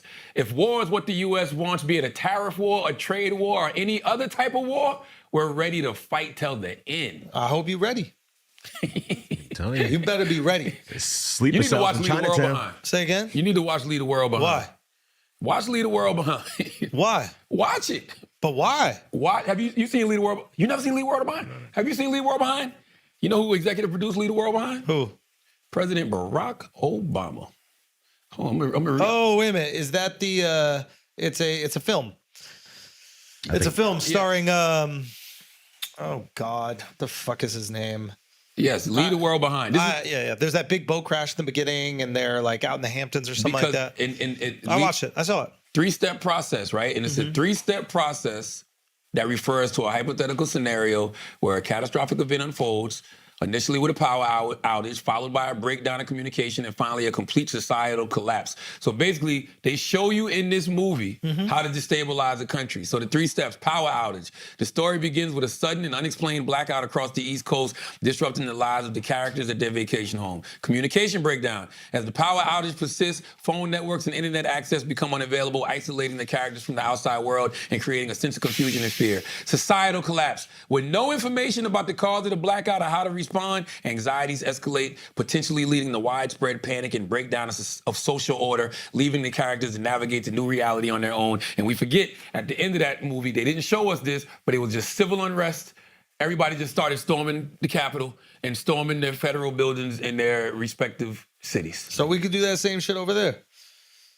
No, we took each other out. I'm saying we could do that over there. You think so? I think China's more disciplined than us, bro. You don't think that we could fuck some shit up in China, bro? Yes, 100%. But I think China's more disciplined than us in the fact that we, as a nation, are so divided that we would take each other out because we wouldn't know what the fuck is going on. And what do Americans love to do? What's that? Blame each other for the problem. But we could do the exact same thing over there. We could throw a whole bunch of Koreans in there. They have no fucking clue. The Koreans start attacking them, starting the unrest. Listen, there's tons of Pro is crazy. Korean Korean Pro is crazy. See how it starts racist and then gets really historically accurate and clever? That's just a beautiful joke. You gotta give us some time to cook. Give us some time. No, but what I'm saying is we could pass like crazy legislation out there that would like cause unbelievable civil unrest, and then there's nothing they could do about it. They'd be fighting themselves for years. We could make illegal, and then literally 2 weeks later, there'd be nothing but there would probably be a civil war out there. But Chris, what do you think of all of this, Chris? About what? What we're saying. In general, all of this. Yeah. You can't do to China what Russia's done to us because China controls their state media and social media with an iron fist. They're very aware of what social media can do, and that's why they control it, and they don't let any story get out that they don't want to get out. So great point. That's the big problem with China. In terms of Zelensky, you know, we're leaving out a lot of context. You brought up nuclear weapons. I mean, I believe at one point Ukraine was the third largest holder of nuclear weapons. Let's look it up. Convinced them to give it up in turn for promising support continuously. It's actually not completely true. What was it? I don't know it that well. Because I thought that was the deal. I thought we like signed an actual agreement, and apparently we didn't even sign an agreement, and then it was wiped away by the next administration. So it wasn't this. They did give up nuclear weapons in 1990. They did give up nuclear weapons, but I understand Zelensky's concern that he voiced here, and I think it's a valid concern, which is, so Trump is basically saying this: hey, we got this deal with you for the next however many years for this mineral deal. And if we have a deal with you, it's in our best interest to make sure that nothing happens to your country. So that's going to give you protection. Now, Zelensky's going, yeah, but that's your administration. What if the next administration comes in and goes, I don't give a fuck about that mineral deal. Let's move. How do we get like actual assurances that we're going to be safe? I think that's a reasonable concern. I agree. That should be negotiated behind closed doors, not in front of the American media. Can we add something else to that? Can I just one more thing? And it shouldn't be negotiated in front of the American media because it makes Zelensky look bad. Not that, like, what I'm saying, when I'm being critical of Zelensky, I'm saying, like, as a leader, what he did was bad for his country and his cause because it limits and reduces American support. He did look ungrateful. And the average American with that knee-jerk emotional response to that goes, hold on, we've given this guy $300 billion and I can't even buy eggs, and he's telling us that we got to be worried about invasion? I will say there's context, right? Because I watched pretty much all of the press thing. Yeah. Zelensky didn't start doing that until Zelensky was trying to explain to them Putin hasn't honored any of these stuff. Yeah. He didn't honor the ceasefire. Do it behind closed doors, though. Don't agree to come to the meeting that's just this PR event where you get to sign the deal, and then before signing the deal, start barking about how the deal doesn't work for you. But to I think me, that's disingenuous. But I think he was simply trying to say what you just said. How do I know Putin's going to agree to this stuff? I'm saying I agree with his sentiment, but do it behind closed doors. But that was Trump, though. That's Trump and but he doesn't have to agree to it. He could be like, listen, I don't want to do this deal. I don't got no choice. You got me by the pussy. You've literally got me by the ball. Like, I don't know. My country is getting torn apart. People are dying. I don't have a choice. If y'all cut off, our resources as far as the military is concerned, we screwed. Well, then what ended up happening? What I'm saying is it was a political miscalculation on his part. And you know that it's a political miscalculation because Trump cut off the funding. I just think it's hard to play politics in a situation like that. I don't disagree with you, but it's kind of hard. This shit is hard. I don't even know what that situation would be like, to be a leader of a country, to have to go to somebody to get resources, to continue to keep these people out of your motherfucking country. Yeah. Like, I don't even know what that would feel like. It's easy to say how you should how your temperament should be, but damn. Not that. You cannot do that. You have to be incredibly grateful, and you have to negotiate any of that part of the deal behind closed doors. And then if you don't have that deal ready to go, you can't go in front of the cameras. You got to say behind closed doors, Mr. President, we're incredibly grateful. Then you got Trump saying this will make great TV. It's like, God, I don't know. People over here dying. I don't know for a fact that he said that. Been incredibly grateful. Say again? Do you think Israel's been incredibly grateful for the money we continue to send them? I mean, I would love to get into this conversation if you would like it. Let me hit the gong from the other side. Enter Dove. so Netanyahu comes to Congress and berates people. And what is this? I mean, you're making the best argument right now. What is the sentiment towards Israel in America? Well, it depends who you ask, I guess. Come on, Chris. Be honest, Chris. Negative, it feels to me That's right right. now. So, do you think that The is money hasn't gotten turned off. But do you, if the sentiment, all it takes is enough sentiment and money goes? Nah, not for Israel. I don't think so. I think so, 100%. Nah, not for Israel. They paid $100 million to keep that. Yeah, not for Israel. Politics are a reflection of culture, but to your point, that methodology, what he's doing and the confidence in which he's doing with, has turned off Americans. It hasn't turned on Americans. So clearly, that form of politics is not gaining American support for the Israeli cause. I think we can agree on that. On the far left, I think on the far right it has. Actually, I think the far right is also disillusioned by Israel. I think the only people that are supporting Israel are the neocons, and I don't consider them the far right. I consider them almost like the traditional right. The far right are the ones that are going, Israel did JFK. They're the ones that are going, they killed JFK. Israel did 9/11. Israel controls the weather. Where it gets so far right that it almost comes back around to far left. The point is, you is riling like, Michael Rappaport up right now. yeah, but what I'm saying is he knows he deals with those motherfuckers every single day. So the point is that form of politics is not being effective. And if I'm a leader of a country, what I want to do is, and I'm using a movie reference, please forgive me for this, but like there's that movie, I forget exactly what it is, where the leader of the king or something like that of England comes to America and like eats a hot dog. Right. Do you remember that movie? No.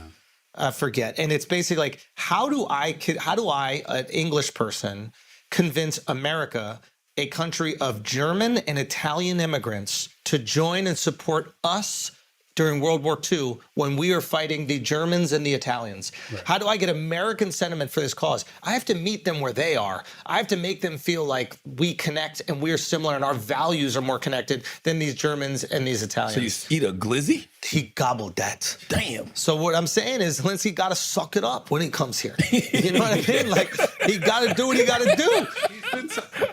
Nah, B. That was an ambush. Nah, B. All right. I mean, listen, I'm not saying that it potentially isn't an ambush, but there's a way to handle yourself in that ambush, and it's not to essentially talk over and insult and then low-key like threaten what could happen to America in the future. I think it's fair for us to sit Was that here. a threat though? It's only a threat if he's threatening. Yeah. No. Guys. Okay. Warning. Maybe the discussion is this.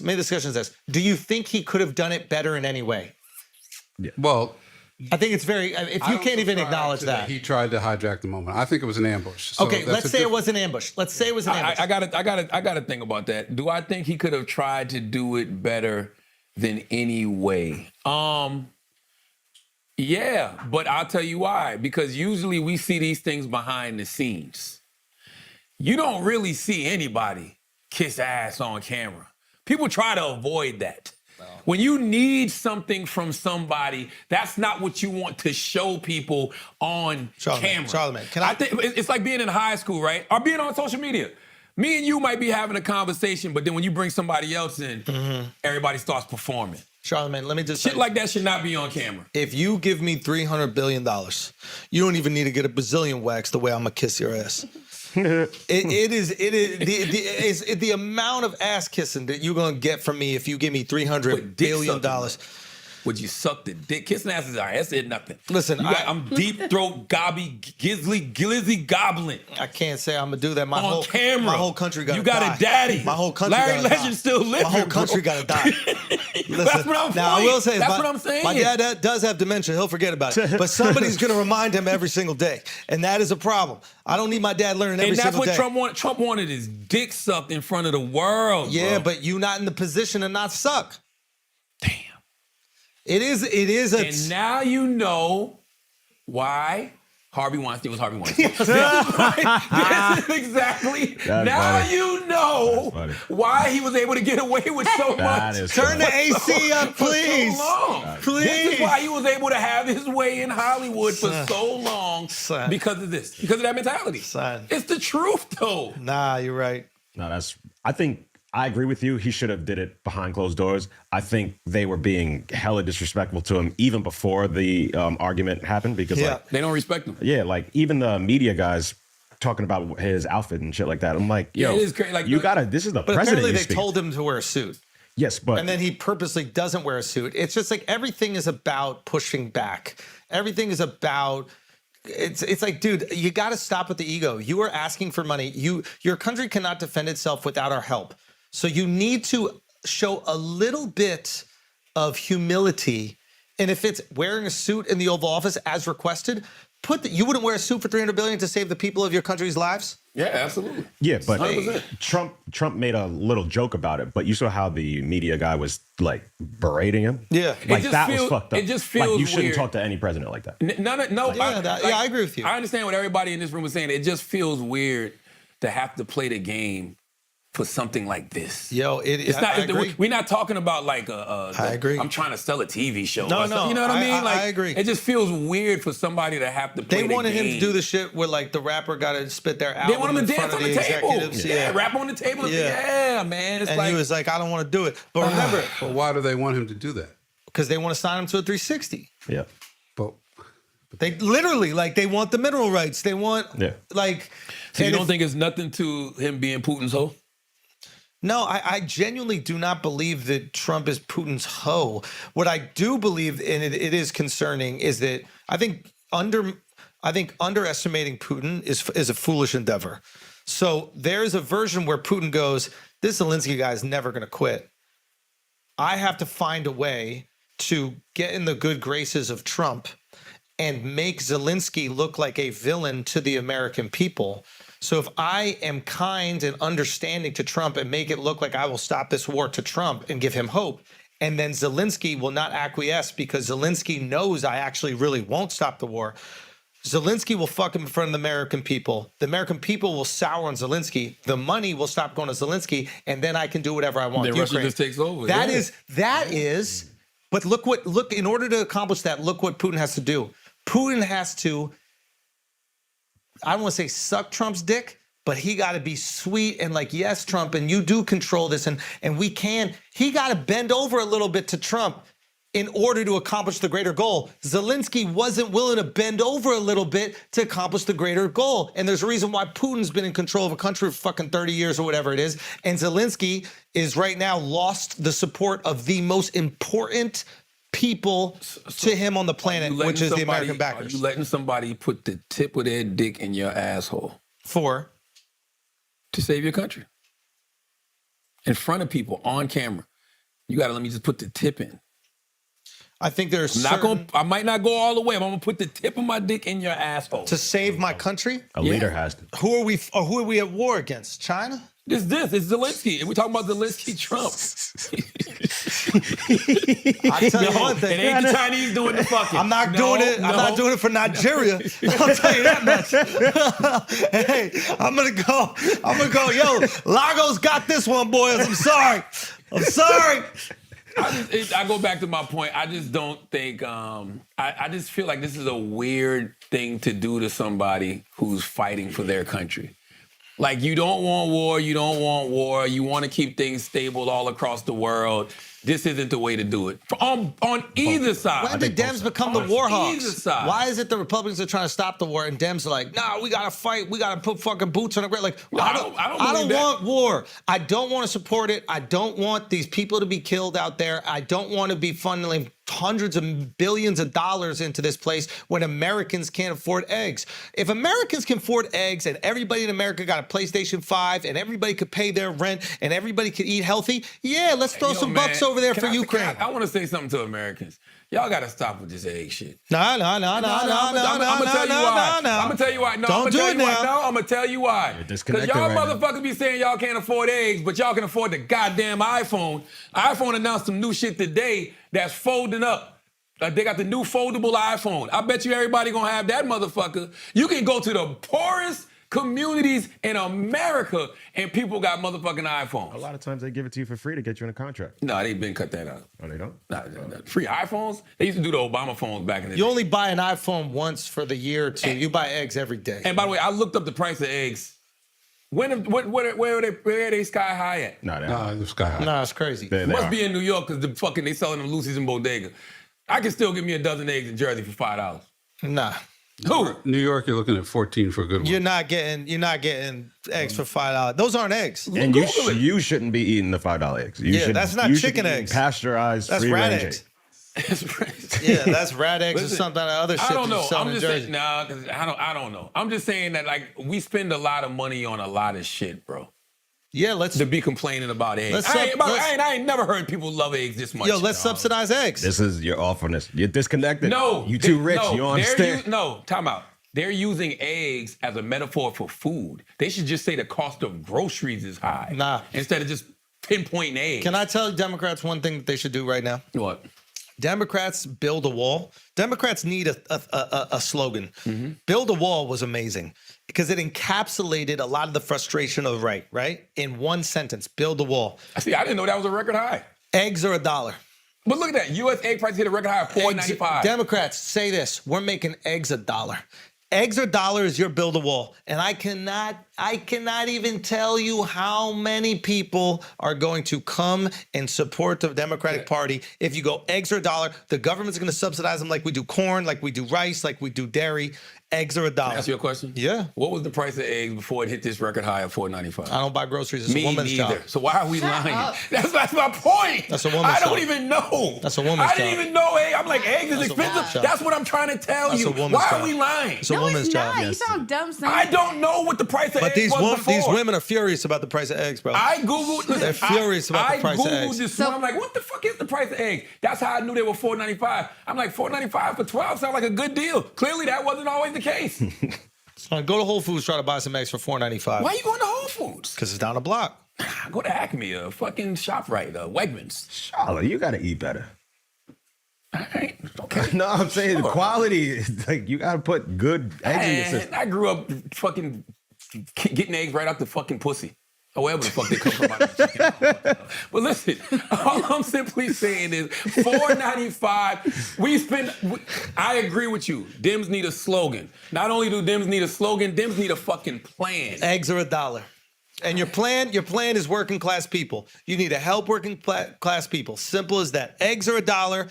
We're building housing in every single city in America, affordable housing in every single city in America. We are building it ourselves. What is going to be Republicans' messaging in the next 6 months? It's going to be rough. Yes. Well, what the Republicans are doing is they're going to kick out all the people that would build the affordable housing so they can't do it. That's genius. Not only That's genius. Not only that, when you're putting tariffs on every motherfucking thing and causing the cost of basic daily goods to shoot up, groceries, gas, like that's everything you said the Democrats was fucking up.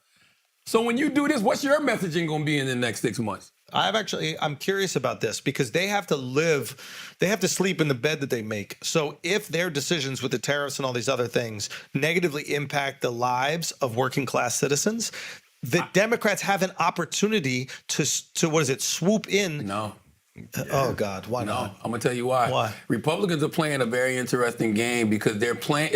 It's like trying out a new offense because you know the other team's defense sucks. That's right. That's a good ass point. I can fuck up. I can fumble. I know they can't recover the goddamn that's ball. a great ass point. I can try this person at this position. I can try this person at this position. We can just fucking run through them because they don't have no fucking defense to stop us. They don't even have one person to be president. Not one. Son, the next Democratic president also is going to be doing first take. How crazy is that?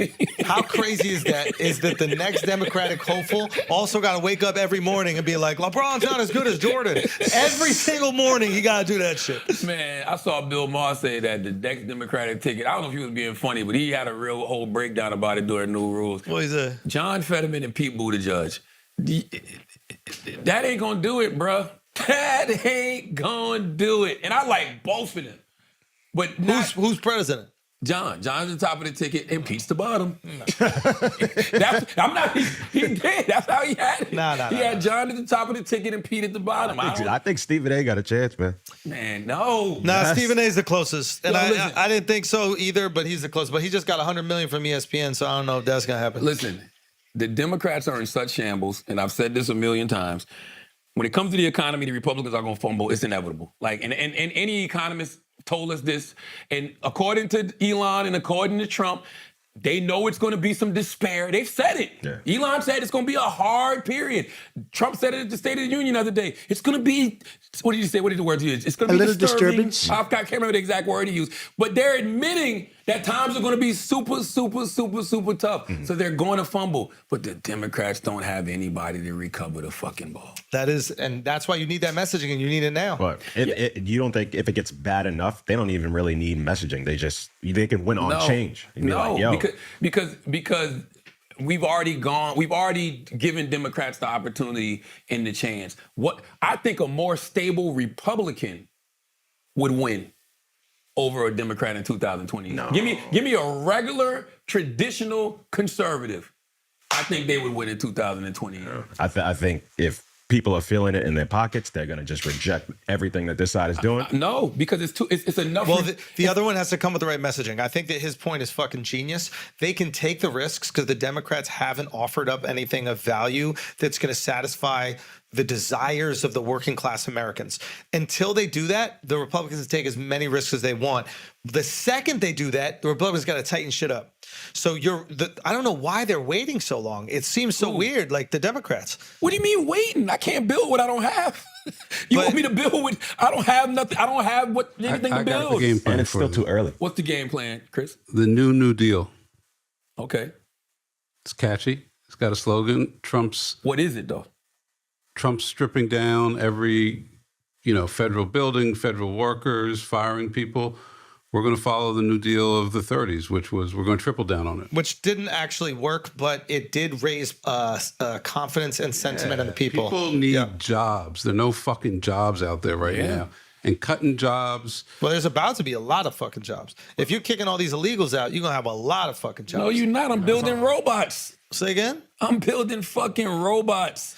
I don't know if it's going from the New Deal, to AI. We're going to add 1 million federal jobs the next year. 1 million federal jobs. Good jobs, health benefits, stability. You can plan for the future. You can build around it. We're going to have you out there building construction. We're going to have you cleaning up the highways, whatever it takes. You've got a federal job and it's not going anywhere. Yeah. And you can bank on that. It's the New Deal. Do you think people will have confidence in that if, like you're saying during this administration, they could just fire anybody the moment they want? We're going to hire everybody back plus 10 times that.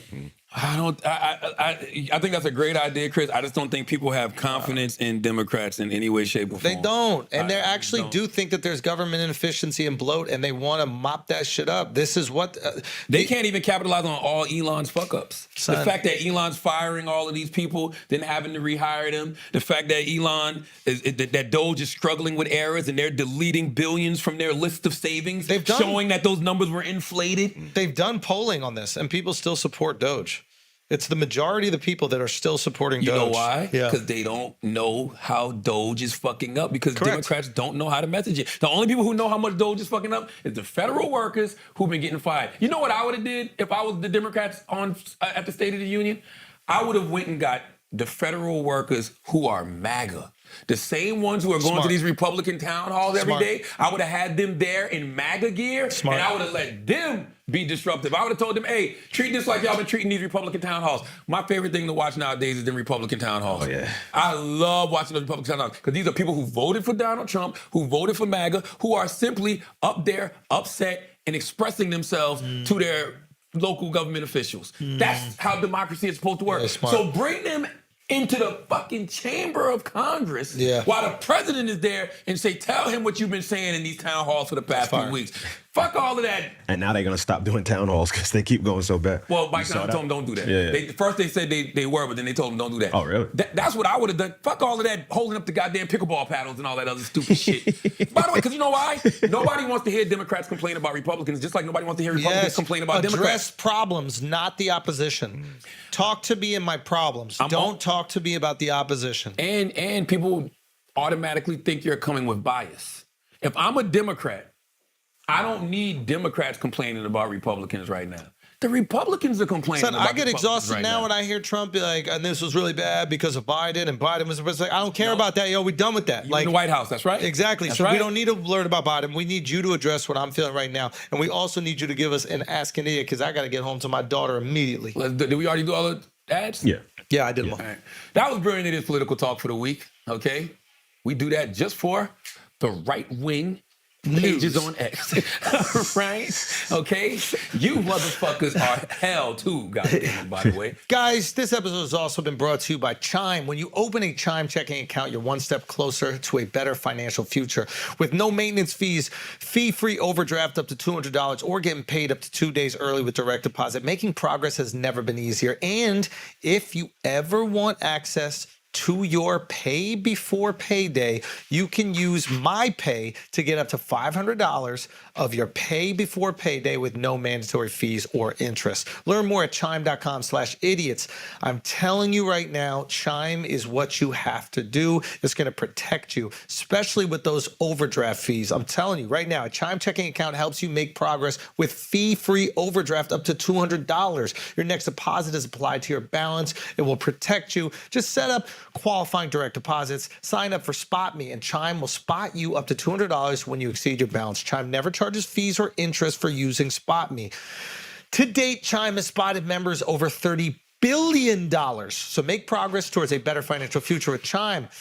Open your account in 2 minutes at chime.com/idiots. That's chime.com/idiots. Chime feels like progress. This is a mandatory disclosure. Banking services and debit card provided by the Bancorp N.A. or Stride Bank N.A. Members FDIC. Spot Me eligibility requirements and overdraft limits apply. Fees apply at out-of-network ATMs. MyPay eligibility requirements apply. Credit limits range from $20 to $500. $2 fee applies to get funds instantly. Chime checking account required. Go to chime.com/disclosures for more details. This episode has also been brought to you by Blue Chew. Blue Chew, man, you already know what it is. Hard dick season is among us, okay? Maybe during winter, the chicks put up with that flimsy, wobbly little gummy bear you had, but not during spring and summer. We're coming into the hot months, and you need to be putting down the Pound Town, okay? The way you're going to do that is with the Chew. All right, same active ingredient that's inside Viagra or Cialis, but you don't want to use that antiquated old bullshit. What are you, a 75-year-old person in a retirement home? No, you're off the Chew, and you letting that red rocket fly, okay? How are you going to get it? You can go to bluechew.com, use the promo code IDIOTS. You're going to get your first month free. All you got to do is pay $5 shipping. You are welcome. Now let's get back to the show. Let's do some Asking Idiots. Cachito Mixviv says, would you rather be a Fraggle maggot in a MAGA rally or a Mandingo at a Diddy party? Oh, easy call. Easy call. Fraggle maggot at a MAGA rally. Because you don't know I'm a Fraggle maggot. I'm surprised he said that. Why? Why would I want to be a Mandingo at a Diddy party? You love dick, so. Why I love dick? Nah, you always talking about how you want the big dick. Fuck the Diddy party. You just saw Mandingo. You wouldn't want that big dick at the Diddy party? No, that's like having a fucking walking around with a goddamn charcuterie board in your fucking pants. What's that shit called? Charcuterie board in your fucking Nah, but pants. think about it. You got a Diddy party with that big shit swinging, motherfuckers just grabbing it, trying to take a little sample. But at the Diddy party, you're Fleece Johnson. Nah, bruh. At least if I'm at a MAGA rally as a Fraggle maggot, I'm just there. And also your songs coming on YMCA. You know what I'm saying? Yeah, you're right. It's a little bit more comfortable environment. But you could be. I think Trump does that just to fucking see who's a Fraggle maggot at his goddamn rally. I really do. Why else? He does the YMCA and he jerks off too. That's his way of fucking feeling the MAGA. Yeah. The Make America Gay Again crowd. Because there's a Make America Gay Again section. That's MAGA, right? Jesus Christ. You could be the Mandingo at the Diddy party, not do nothing. No, you can't. The same way you could be the Fraggle maggot at the. No, you can't. What will they try to do to you? Yeah, exactly. They're gonna be playing that shit like a flute. You know what I'm saying? You think you're just gonna walk around with that big ass dick at a Diddy party? Bro. Isn't that fun for you? What you mean fun? Why do you think so fun for us? This shit is a burden. This shit is a burden. Okay? What's another question? Abdon.caa. This is a good one. What is the biggest lie you told yourself to sleep better at night? Yeah, she didn't orgasm, but it was enjoyable the rest of the time. You got to stop. You're going to shit yourself one day, man. One day.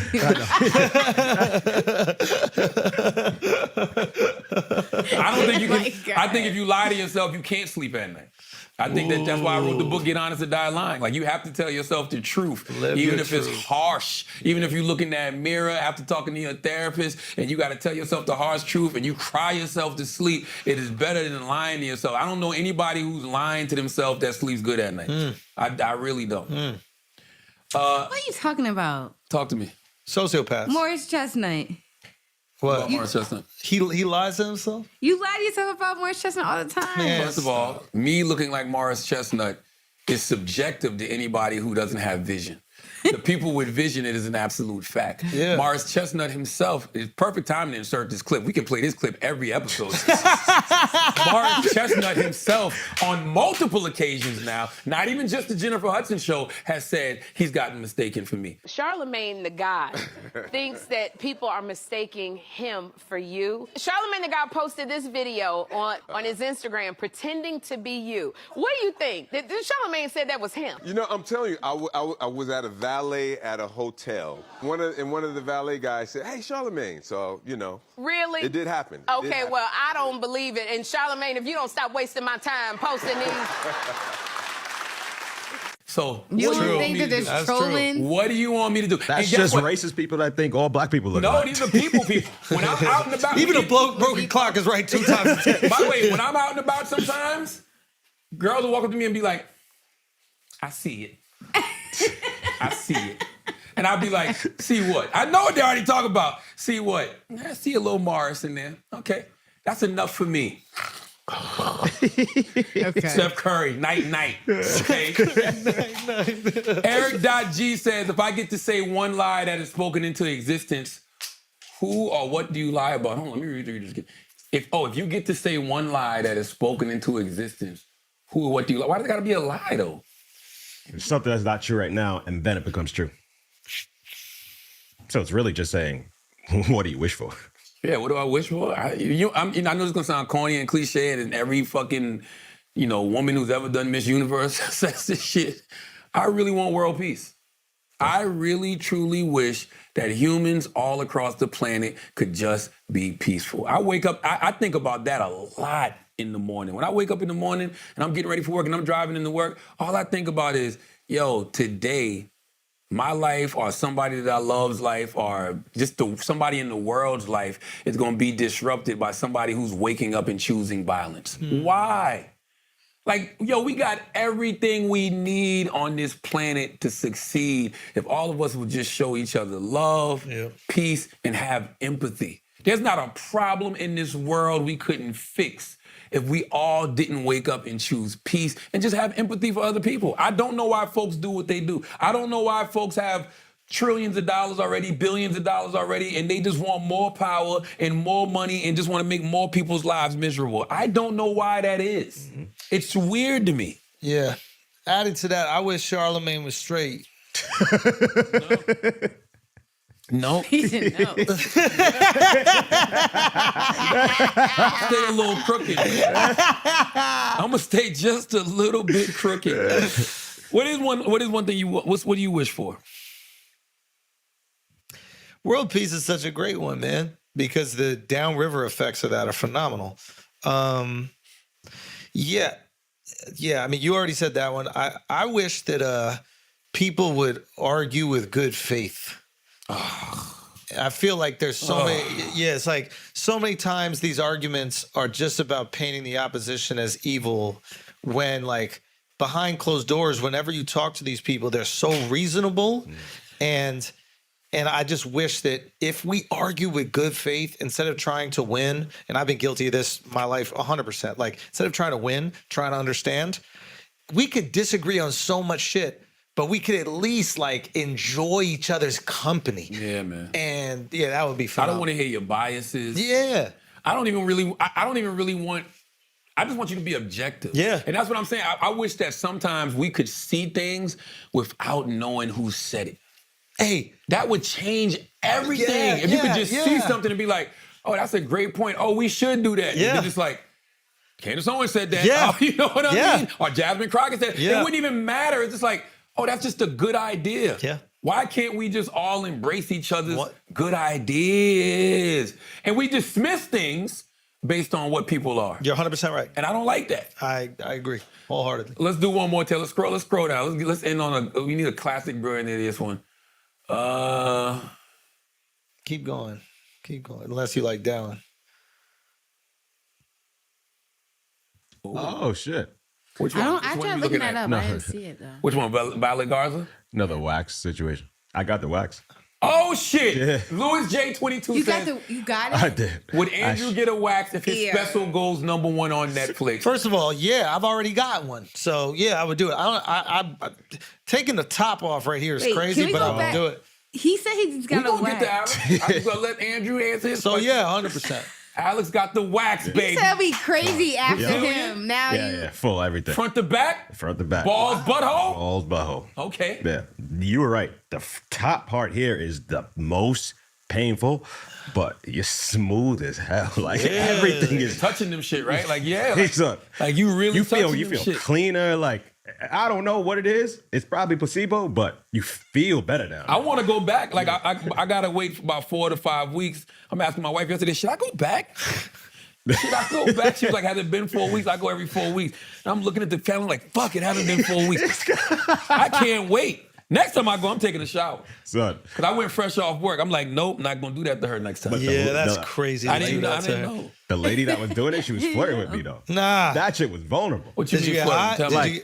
Because you see, guys' ego be so crazy. I know. You think she was flirting with you. She wasn't flirting. She was doing Probably her job. not, but she was I don't talking care. to you to keep your mind off the fucking pain. Yeah. She was, but then like out of nowhere, she brings up Valentine's Day and is like, oh, what you do for Valentine's Day? Trying to see if I have a girl or not. She had her meeting your hand? Yes. Like doing the joystick shit, Atari? Yeah. Oh my God. Damn. That's what I'm saying. Nah, that's crazy. That's sexual harassment. What's your woman say, though? That's sexual harassment. Talk about that. What's your woman say? Oh, no, I went there alone. No. I'm talking about after you sold it to her. I don't think I was. Oh, she likes it. She enjoys it. That's why I'm gonna Really? keep doing it. Yeah. That's what I'm trying to tell guys, man. I watched you on the life picking shit out your teeth after you talking about, your wife going down on you. Why do you want her to have to do that, you're right. Schultz? Now you're right. You know what I mean? I gotta do it for her. Come on. Do it for her. Do it for her. We don't want to be in the weeds. Right. Get rid of the weeds. I think I'm starting to You want your understand. wife to be able to see the forest. Fuck the trees. Go. The forest is the tree. And the pond. That right didn't make now. no And the sense, pond but it was right fire. As the pond right now, always, son. if you listen to this podcast, you think we're smart, you think we're brilliant, you're absolutely right. If you think we're just a couple idiots who don't know shit, you're right too. It's the Brilliant Idiots Podcast. Jeez. Thank you for listening.